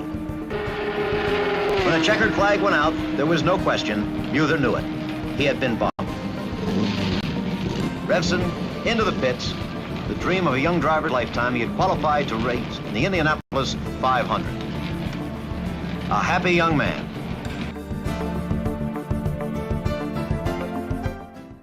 In 1972, Hurtubise had actually qualified for the race with a rear-engine car. He had the Roadster there, but he'd really seriously given up on it. I think probably 71 was the last time that, certainly 71, the last time he was seriously trying to qualify it. So in 72, he had qualified a rear-engine car. He put the Roadster in line. You didn't have to have a sticker to get into the qualifying line. If you passed tech, that was it. The car was placed in line, and as everybody else would come up for a last-minute attempt, and he placed it in such a position. They waited at the north end and then put it in line, knowing that they wouldn't get to the front before the gun went off. When the gun went off, the car was about fifth in line. And, because the official said, well, what are you going to do with that? You can't qualify that. You're in the race. And he said, well, if somebody gets bumped, they may need a ride, so we'll put him in it, which would happen in those days. Somebody would jump into a car in the qualifying line that they hadn't driven. So, anyway, gun goes off, and then Hurtubise has the crew take the hood off, and where the engine would normally be, the engine had been removed, and plastic sheets had been placed in, and there was beer in ice in the plastic sheet. So it wasn't a case of beer, and so a lot of people started laughing. The officials didn't think it was funny, and one of the tech people said, I wonder what was going on, because I could see water dripping out from underneath the car when they were almost to the front of the line. And again, Hurtubise, the crowd loved it. The officials didn't think it was funny, and things started to change then about the cars that were allowed to get in line to make a qualifying attempt. In 1977, Salt Walter, this was kind of a sensation because, they're a very high-profile team. You figure, well, they've got no problem at all. So they did a thing where they qualified on the first day, seemed all right, low end, no problem, but then the speeds picked up and they got bumped. So Salt's got a backup car, and they're trying to get the thing up to speed, and they struggled through the day, but they're going to make an attempt, late on the last day. Jimmy McElreath's son, they entered their own Eagle with James McElreath as the driver. And so there was actually a long line of cars going through and a lot of wave-offs, and then quite late, 10 to 6 or something, it was James McElreath's turn. So out he goes. The field was already full, and but he ran the 4 laps to completion. And Salt Walter stuck in line, and so missed the show. And there was some people, Ray Marquette was the one, there was a rumor going around that Jimmy McElreath had done that just to stick it to the Walters over an unpaid hotel bill when he had gone to Pocono, I think like 2 or 3 years before. Oh my. Where he went out there to drive for Walters, and they were supposed to take care of the accommodations and didn't, and Jimmy was stuck with the bill. So anyway, Marquette said, that these were the rumors that were going around. He said, well, James, we knew we weren't going to make it, but we're going to come back next year and he will make it. We wanted him to go through the qualification procedure and feel what it was like and just sort of get the 4 laps to pace himself and everything. So he said, what about the rumor about the hotel bill? And is that true? And he said, no. And McElreath goes walking off, and then Marquette calls up and says, hey, Jimmy, how much was the bill? He said, $276.38. Anyway. This is Craig Roberts back live at the Indianapolis Motor Speedway, and there's quite a crowd gathered around the car second in line right now, and that's Jim Hurtubise, the Mallard Roadster car 56. Yesterday, Jim was refused a final sticker. They said he wasn't up to qualifying speed. They said the car wouldn't run 180 miles an hour, and Jim, of course, says there is no such rule. It says you have have to get up to a certain speed in order to qualify. He may or may not have a court order which will allow him to actually try to qualify car number 56, and he has tried it time and time again. So Herc is working on him pretty good down there, and that's the reason for the big crowd. He has put his car right in front of the next qualifier, and that's Bob Hartke. Every car, in order to be on the track, must have, first of all, an inspection sticker, and that permits them to practice. Then they get their final inspection sticker, and that's based on safety and whether or not the machine can actually make racing speeds. And they've been timing Jim Hurtubise and that old roadster, he calls it the Mallard, all month long. He's never gotten over 175 miles an hour, and they say a rookie has to pass tests at that. So they have not given him the final inspection sticker. Now Hurtubise at the moment is standing right in front of car number 42 with Bob Hartke, who is the next car in line, and defying the USAC officials, that's Tom Binford, the chief steward, to move it. Looks like things are breaking up a little bit down at the start-finish line. Apparently, Herc got out of that car, and now Bob Hartke is going to go out for a qualification attempt. Question of the fact that he is a definite veteran. I would like to see him in perhaps a better car, if we could put that more politely. Here we go. It looks like they're escorting somebody out. Who is that? Is that Hurtubise? Well, it's not difficult to tell at this point, but I would suggest he is the only one who is causing a commotion down there. Perhaps it is Jim. They fill the field, and then the bumping will start. Let's pick up the PA and Tom Carnegie. Everyone behind the yellow line. Now there goes Hurtubise out onto the track, trying up this qualification. He's running out there like Ricky Bobby. Well, I think he just has... Now everybody get back. That's everybody get back. Nothing to see here. Yes. Everybody get back. Jim Hurtubise now being led away through the Tower Terrace area by some state troopers, and I believe it did take a state trooper to get Jim out of here. Oh. They made a big deal out of that. Earlier this afternoon at 4:15 we had a dramatic happening. We've had difficult weather all day, but at that time Dennis Firestone in car number 90 got onto the racetrack for an attempt to qualify.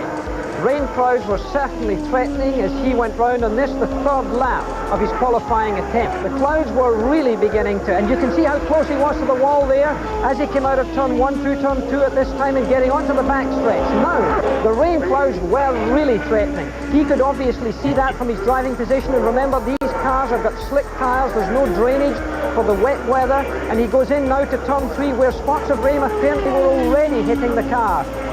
He had reduced his speed considerably. Remember, he had to beat 180 miles an hour. It looked like he had an easy time, but he could at this time so simply have gone off the racetrack. So Dennis Firestone, a road racer born in Australia, president of a trucking company, was seeing that checkered flag in sight. He was able to cross the finishing line and therefore qualify for the 67th running of the Indianapolis 500. Hey, congratulations, Dennis. Hey, I can't believe it happened.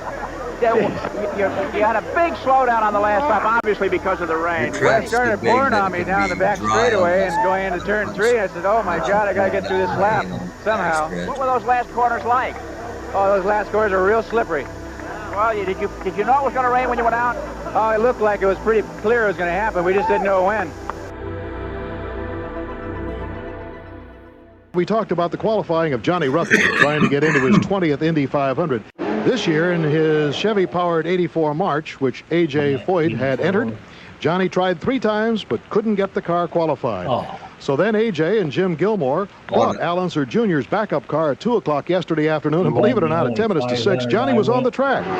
But there were anxious moments ahead, as we saw, Jackie Stewart. Well, first of all, just to climb into a car that you had no knowledge of in any way, I think is pretty remarkable. You see the car's generally painted blue, but there's some red in the back there. That's the rear. It's off the Foyt, but look right there. There's a lot of smoke coming out of that car. Now, this was a strange car altogether to him. They didn't know the engine, they didn't know anything about it, and they were certainly having a problem. It did seem that it had something to do with surge. And look at the Foyt, look at AJ really throwing it out at him and telling him to go. But look at the smoke. I think obviously the officials were even thinking, should we throw the yellow because is he dropping oil? It was a very tender decision. It looked like a meteor. I think a very courageous drive by Johnny Rutherford. He must have been so relieved when it was all over. Of all the driving that he has done here at the Indianapolis Motor Speedway. I don't think he's ever been more grateful to see that checkered flag. Last Sunday, the final day of qualifying at Indy lived up to a reputation for 11th hour drama. Now, the final hour of qualifying. The face of two-time winner Gordon Johncock reflects the tension. When do you take your shot at bumping the slowest car in the field?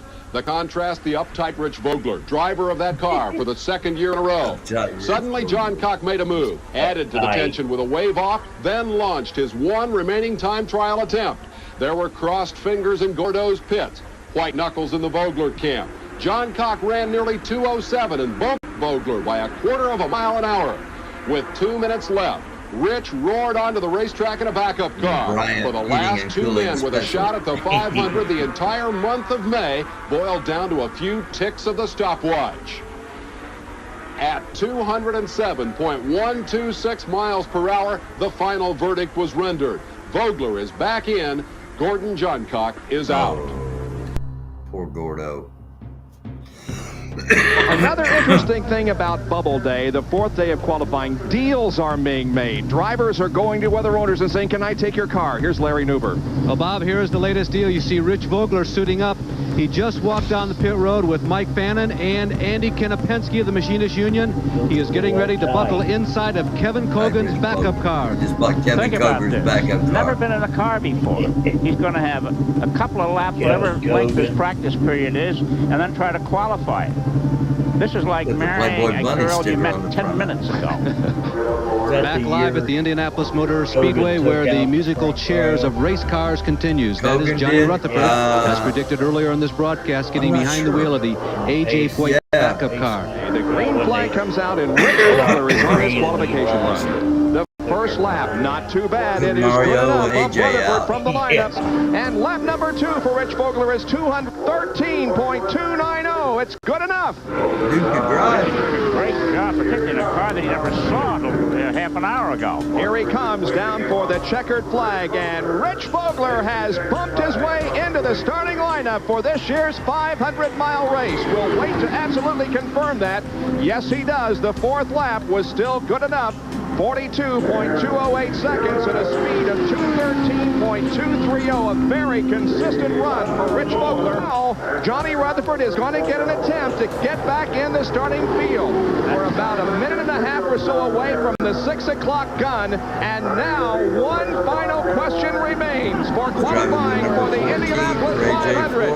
Will Johnny Rutherford put A.J. Foyt's backup car into the lineup? Meanwhile, here is another very nervous driver.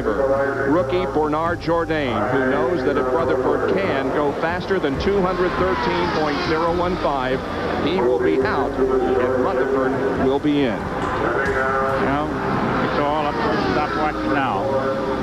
Rutherford will take the green flag, no question about it, just to see what the car will do. There it is. The green flag is out for Johnny Rutherford, a three-time winner of the Indianapolis 500-mile race.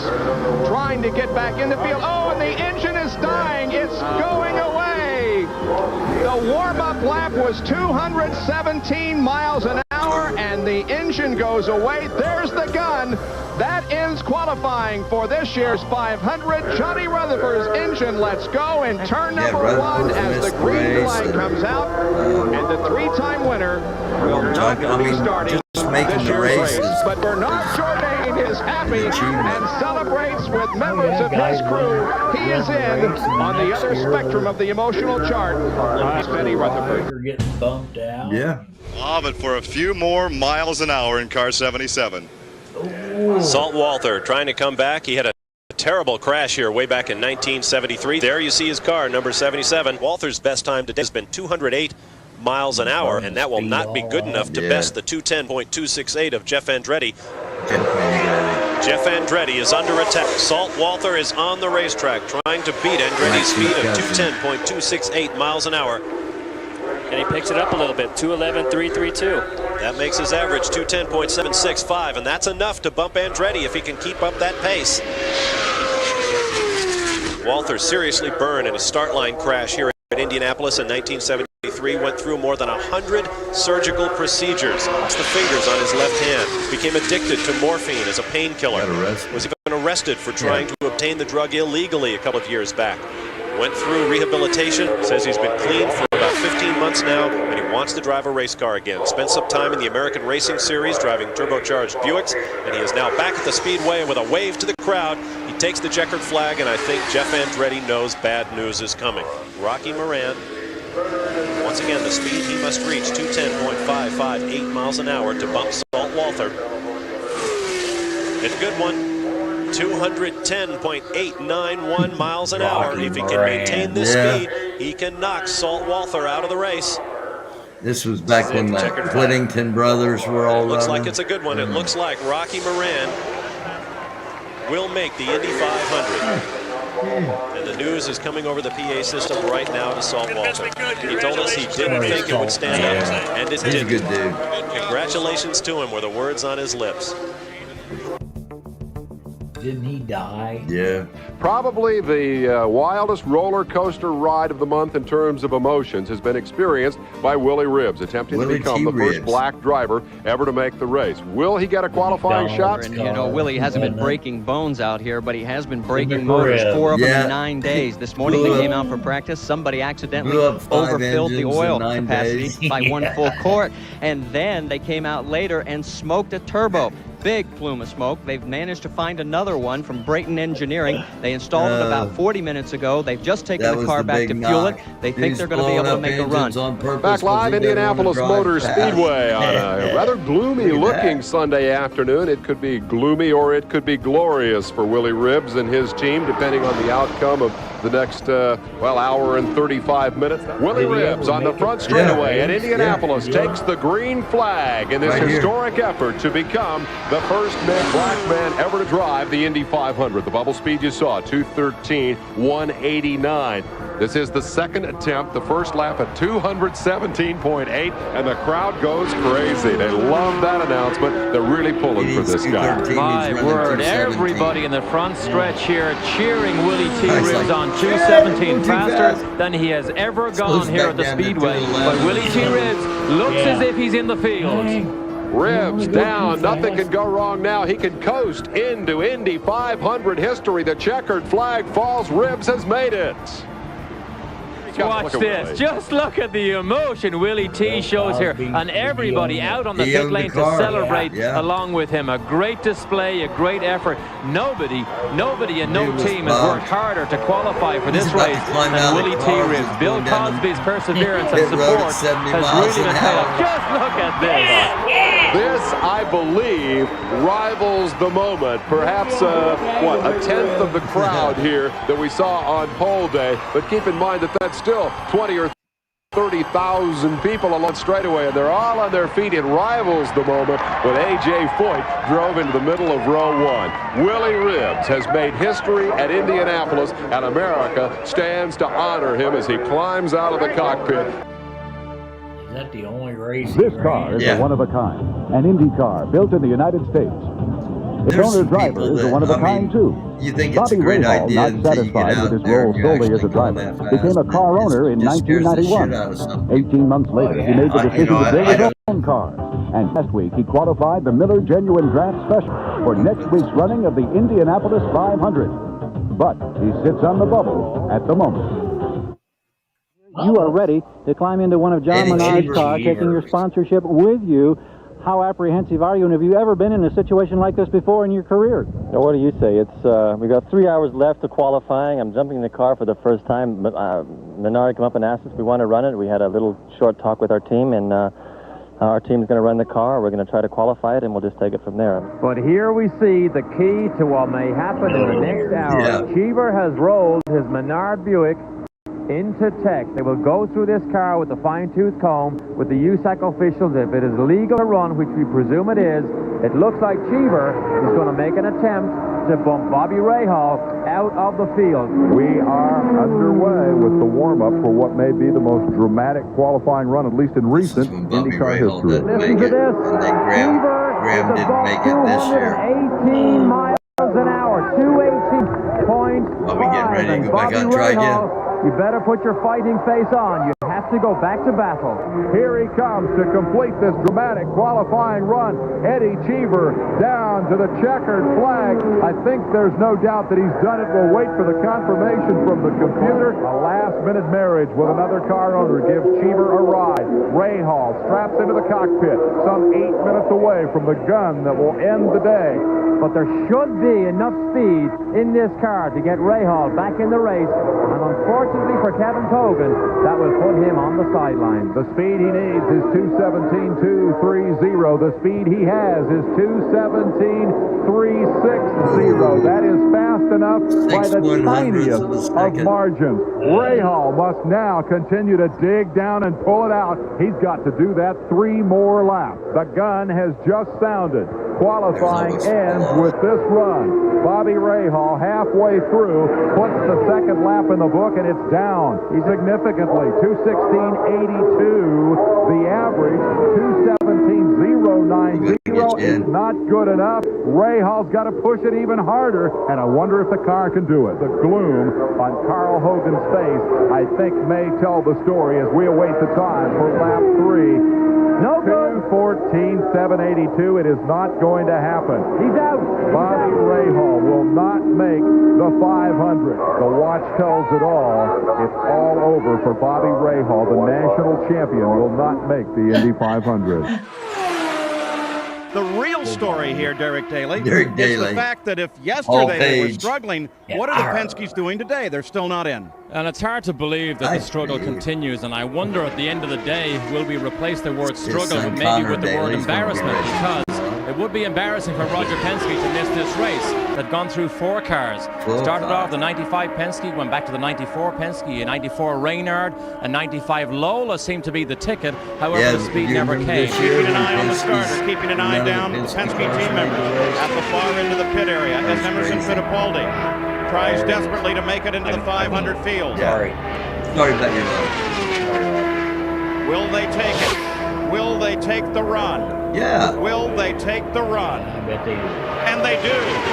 Emerson The checkered flag flies for Emerson Fittipaldi. He completed the 4th lap at 225.068 miles an hour. He wouldn't drink milk. Because I don't see enough speed here through our speed traps to lift Al Unser into the 227s or 8 range, which is what it will take to bring that average above Emerson's. Al Jr. is in trouble. Al Jr. Heading for the checkered flag, keeping an eye now on the final lap average.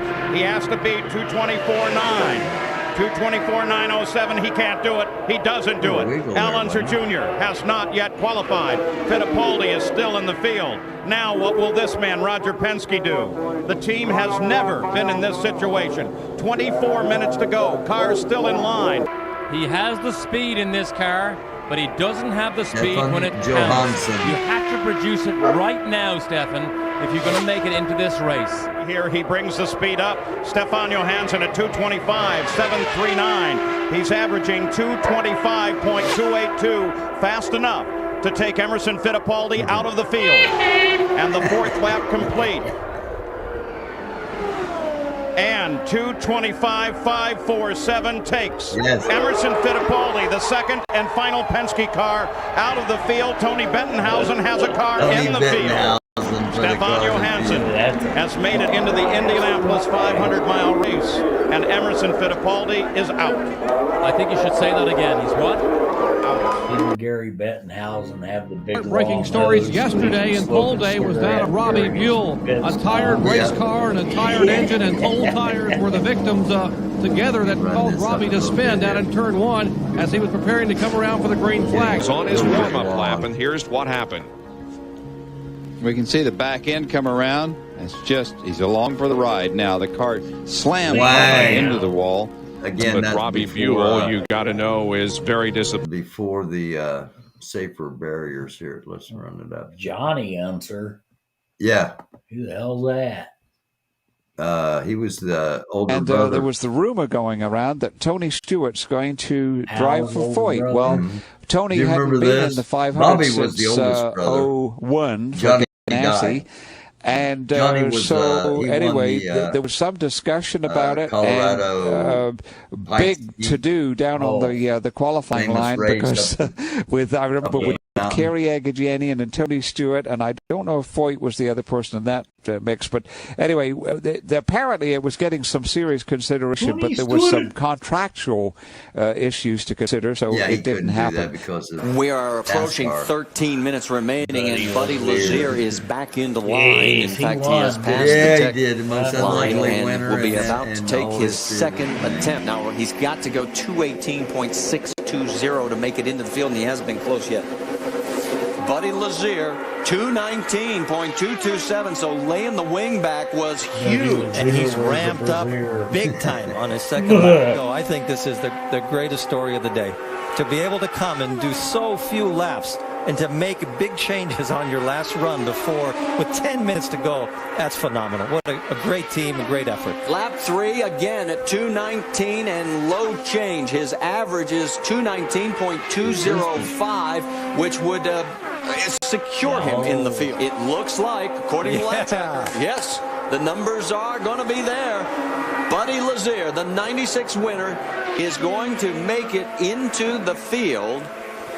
So Dominguez with 3 minutes and 45 seconds and counting. Marty, they have made changes to Dominguez's car. They added a little bit of front wing, took out some rear wing. But to give you an idea of just how precious time is right now, the crew was running with the car, with the crew members literally hanging off the back wing, trying to make the changes as the car rolled to tech.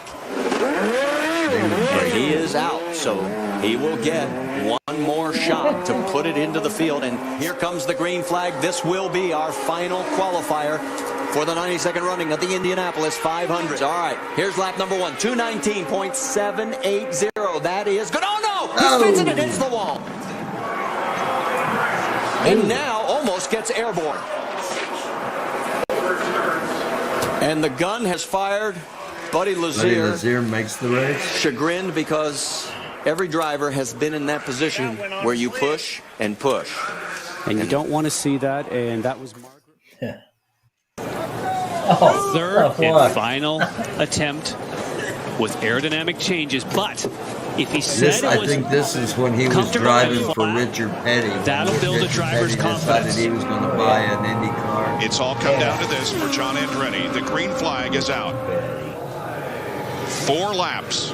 Will he get into the race? Lap 1 for Andretti. 2:21.571. Yeah. Now he's got to hang on to it. He might slip into the 220s. He's losing a little bit of speed. It's going to be close. I said with just me and him watching Le Mans after the Le Mans He is going to make the race. Checkered flag. Out there Average. one morning. 2:21.316. Take breakfast and come back down. He did it.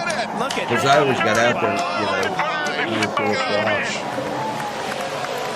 After all that agony, he makes the race. But now, the agony of defeat falls on Ryan Hunter-Reay. Now let's see if the Vision Racing car can get back into the field after having just been bumped. And Ryan Hunter-Reay is on his 4-lap qualifying run. Bob Jenkins. 2:20.9. Should get ready to shoot the gun. That's good enough to bump Tagliani. Gun is about to sound, closing the track. There it is. The track is closed. Here's lap number 2 for Ryan. 2:20.828, just a little bit slower. And it would appear as if Ryan Hunter-Reay is not going to be successful, but let's wait till the official statistics come in. Look at those numbers. Oh, yes. It is so close. 0.010. He's right on the cusp. Let it have its head. It's 2:20.597. He needed a 5:53. Wow. He made it. Wow, he made it in the last straightaway. Wow. Whoa. Another day of highs and lows. Things can't get much lower for sentimental favorite Tony Kanaan. This is not a replay of yesterday. At 9:20 this morning, shortly after the track opened for practice, Kanaan in trouble again. Yesterday at 1:12, this is what happened. He slid all the way to the second. Making contact. Bump day is beginning to get to Tony Kanaan. We don't really have to comment too much on that. That tells it all, doesn't it? Man. Yeah. And Sebastian Saavedra has crashed. Oh boy. Brian Brian Herta's group there, team owner. There he is. They needed to go out to get a read on the car in case they got bumped. They don't have another car. He's on the bubble. And Tony Kanaan begins his effort to get into the 2010 Indianapolis 500 field. Okay, come on now.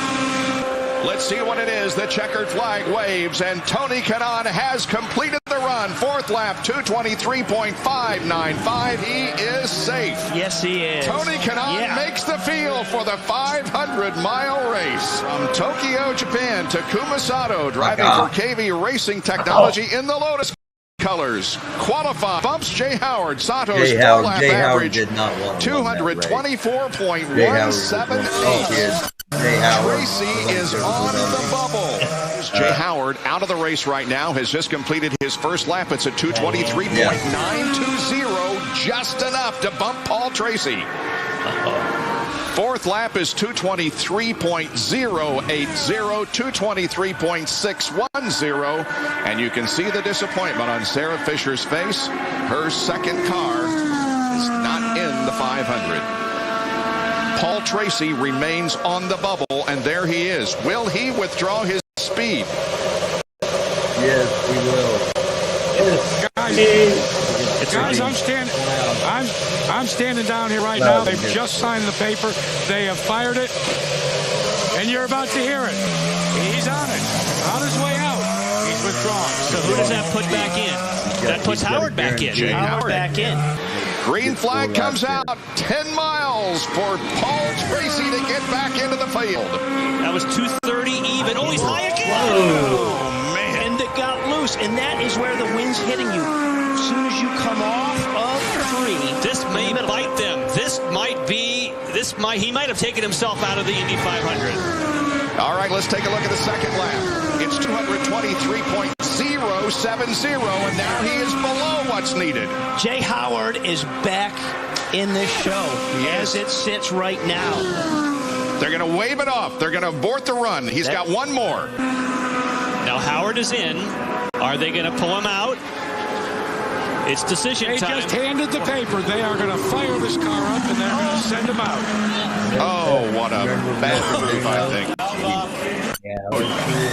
You call him saying Paul Tracy? Here's the thing. But if he passes, Paul Tracy's next. So they're putting it in their hands. Oh, man.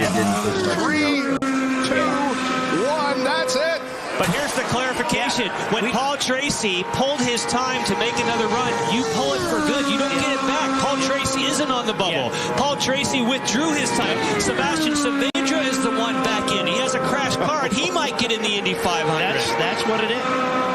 Here's the checkered flag. Qualifications are over for 2010. The final qualifier, Jay Howard, and he does not make the 500. His 4-lap average, 223.120. Sarah Fisher's second car will not be in the 33-car lineup. But still struggling for speed is Andretti Autosport. They have one in, and that's their part-time driver, John Andretti, in a one-off, but the other 4 could not get up to speed yesterday. This is a team that's won the 500 twice in the last several years. And Danica Patrick had her car fired up. She was ready to go at the last minute, right when the checkered flag flew for Paul Tracy. Brian Barnhart stepped in front of the car. They shut the car off. She is the last car that needs to go today. And Marty, it's worth noting, because we had to talk it through this morning, there are no guaranteed attempts on the second day. She's already had her guaranteed attempt. If for some reason it continued running, that would be it. Here is the checkered flag, and Danica Patrick's 4th lap is 224.453. She has qualified for the 500 in good shape, 224.861 miles an hour. Yep. Mike Conway is not going to make the Indy 500 this year. Wow. Sorry, Mike. Alex Lloyd comes down to complete lap number 1. Alex Lloyd, not to be confused with Christopher Lloyd. Or Lloyd LeBoy, too. Or Lloyd Bridges. End of the turn 4 and where that car will come. That's no short task, but the clock continuing to tick. Neither of the 2 cars in the fast lane were at the head of the line and ready, so here's Alexander Rossi Out on the track, he's in 16th position, trying to see if he can find a way to get into the Fast 9. Paul Newman. So 2 minutes left. Newman from and the track will become available to Pippa Man. Pippa. And all James Hinchcliffe can do is listen to his heartbeat and watch the seconds tick away. And bump day is over. Man not fast enough. Pippa Man and James Hinchcliffe will not make the Indianapolis 500. Yeah, it's it's devastating in every way possible. You know, was he the one that? What can you and the team look at overnight to prepare for bump day tomorrow? No, he just got short. Not much, to be honest. Speed-wise. He has been the whole week okay, you know, and the speed is not really there. Probably that on was the J.R. car, Hildebrand. We will not find it in one night, so Danny, we'll try to do a good and clean run, and hopefully that will put us in the top 3 positions. If he makes it into this field, this will be a miraculous Alonso-style comeback that only a driver like Fernando Alonso could pull off. The 2-time Formula One world champion comes to the line to complete his one and only chance. 2:27.2, and that was an amazingly consistent run to go second quick. His minimum speeds are higher than Fernando. He crosses the line to start his last lap. That's faster than Alonso again. 2:27.2 faster. If he's just got to hang on, and you've knocked out Alonso. This 23-year-old American could deny a 2-time Formula One world champion a shot at motorsport's Triple Crown. This is one of IndyCar's smallest teams, knocking over a global motorsport giant. Working turn 3, he comes down below the white line, slightly high, but the car looks stable. I'm watching turn 4 apex speed. Minimum speed, 226 miles an hour. That's great speed. Let's listen to the radio. Yard of bricks, Kyle Kaiser. Has he knocked Alonso out? Yes, he has. He has! Oh! Kyle Kaiser and Juncos Racing are in the Indy 500. Alonso's out. McLaren goes home. Who was that one guy that came? He was from England, I think. And he Which was one? on. There's been he a lot was of with them. the Newman Haas team. He was a Formula One driver, and he came and started driving IndyCar circuit. He was pretty good. I remember he was just kind of wild. He was crazy. I remember him, splitting, going in between 2 guys. 2 guys that were fighting for position, and then he went right through the middle of them and took the lead. I can't remember what his name was though. Okay. All right, let's wrap up here. Yeah. Take a look at the lineup for tomorrow. Alex Palou, Chip Ganassi Racing is on the pole. VK's in the middle. Renus VK, number 21, another car I'd like to see do well. Felix Rosenquist, Santino Ferrucci driving the 14 red, white, and blue car for AJ Foyt. Award. He'll be a fan favorite. His car, because his car looks like the American flag, and it's Memorial Day. Stingray Rob has got it. Pato Award. Scott Dixon starting in outside of row 2, which I think is a good spot for him. Rossi, another one I foresee doing well, and Takuma Sato. Tony Kanaan, I did not put him in the top. Marcus Ericsson, last year's winner. Another Foyt car in Benjamin Peterson, and Will Power outside of row number 4. Then Ed Carpenter, Scott McLaughlin driving that yellow number 3, the old yellow submarine that Elio used to drive all the time, and who mirrors before that. And then Kyle Kirkwood, Connor Daly, Derek Daly's son. His mom's now married to the guy that runs the track. Oh. Joseph Newgarden, Ryan Hunter-Reay, and Roman Goshin on the outside, or what are we at? 19. Helio Castroneves 20, inside of road number 7, right? Yeah. And then Helio and Colton Herta. Brian Herta's son. We heard about Brian Herta. Simon Pagenaud. Simon Pagenaud. Yes. David Malukas. Marco Andretti starting outside of room. Come on, Marco. Devlin DiFrancesco. Austin Canapino. Callum Ilott. And Christian Lundgaard. Then Stingray Robb. That's your pick, right? Jack Harvey and Graham Rahal starting in place of Stefan Wilson, who will not race after crashing in practice and broke a vertebrae. I hope he's okay. Yeah, I hope he gets okay too. So there we go, man. The race is set. It's going to be awesome. It's going to be awesome. Are you going to watch it?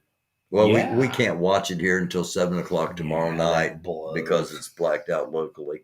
But I'm going to watch of course, the local TV stations will have pre-race. All three of the local CBS, ABC, and NBC do live broadcasts from out at the track tomorrow starting at 6 a.m., I think. And then, or it has a Peacock if you're outside the Indianapolis viewing area. It's going to be on Peacock starting at 9, I think, the pre-race. I have Peacock. You'll be able to watch the pre-race. Yeah. Not and the after race. Not the race, though. You could. Yeah, I think you could on Peacock. Otherwise, if we didn't live in this, we're subject to blackout. It sucks.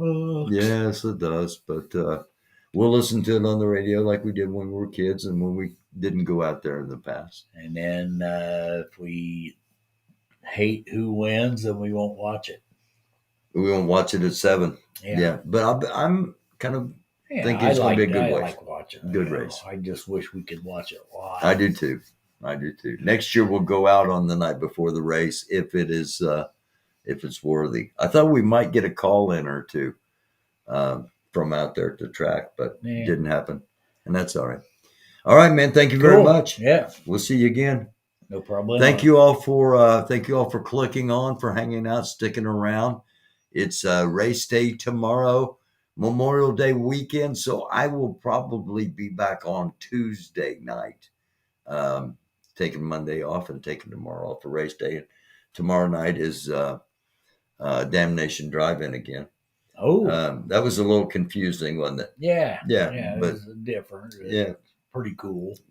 Quality stuff. It's just a little confusing if you're not part of the, Oh yeah. What else going on? So, all right. Thank you all. We'll see you next time. Love you bunches. This is Melvis. I'm the American Doofus. Thank you all for watching. It is a dark world. Be a light. Hang on a second. It's a dark world. Be a light. And a lot of toxicity in the world. Don't be toxic. Don't elevate roaches above roach level, and don't sink down to roach level. Just smoke them.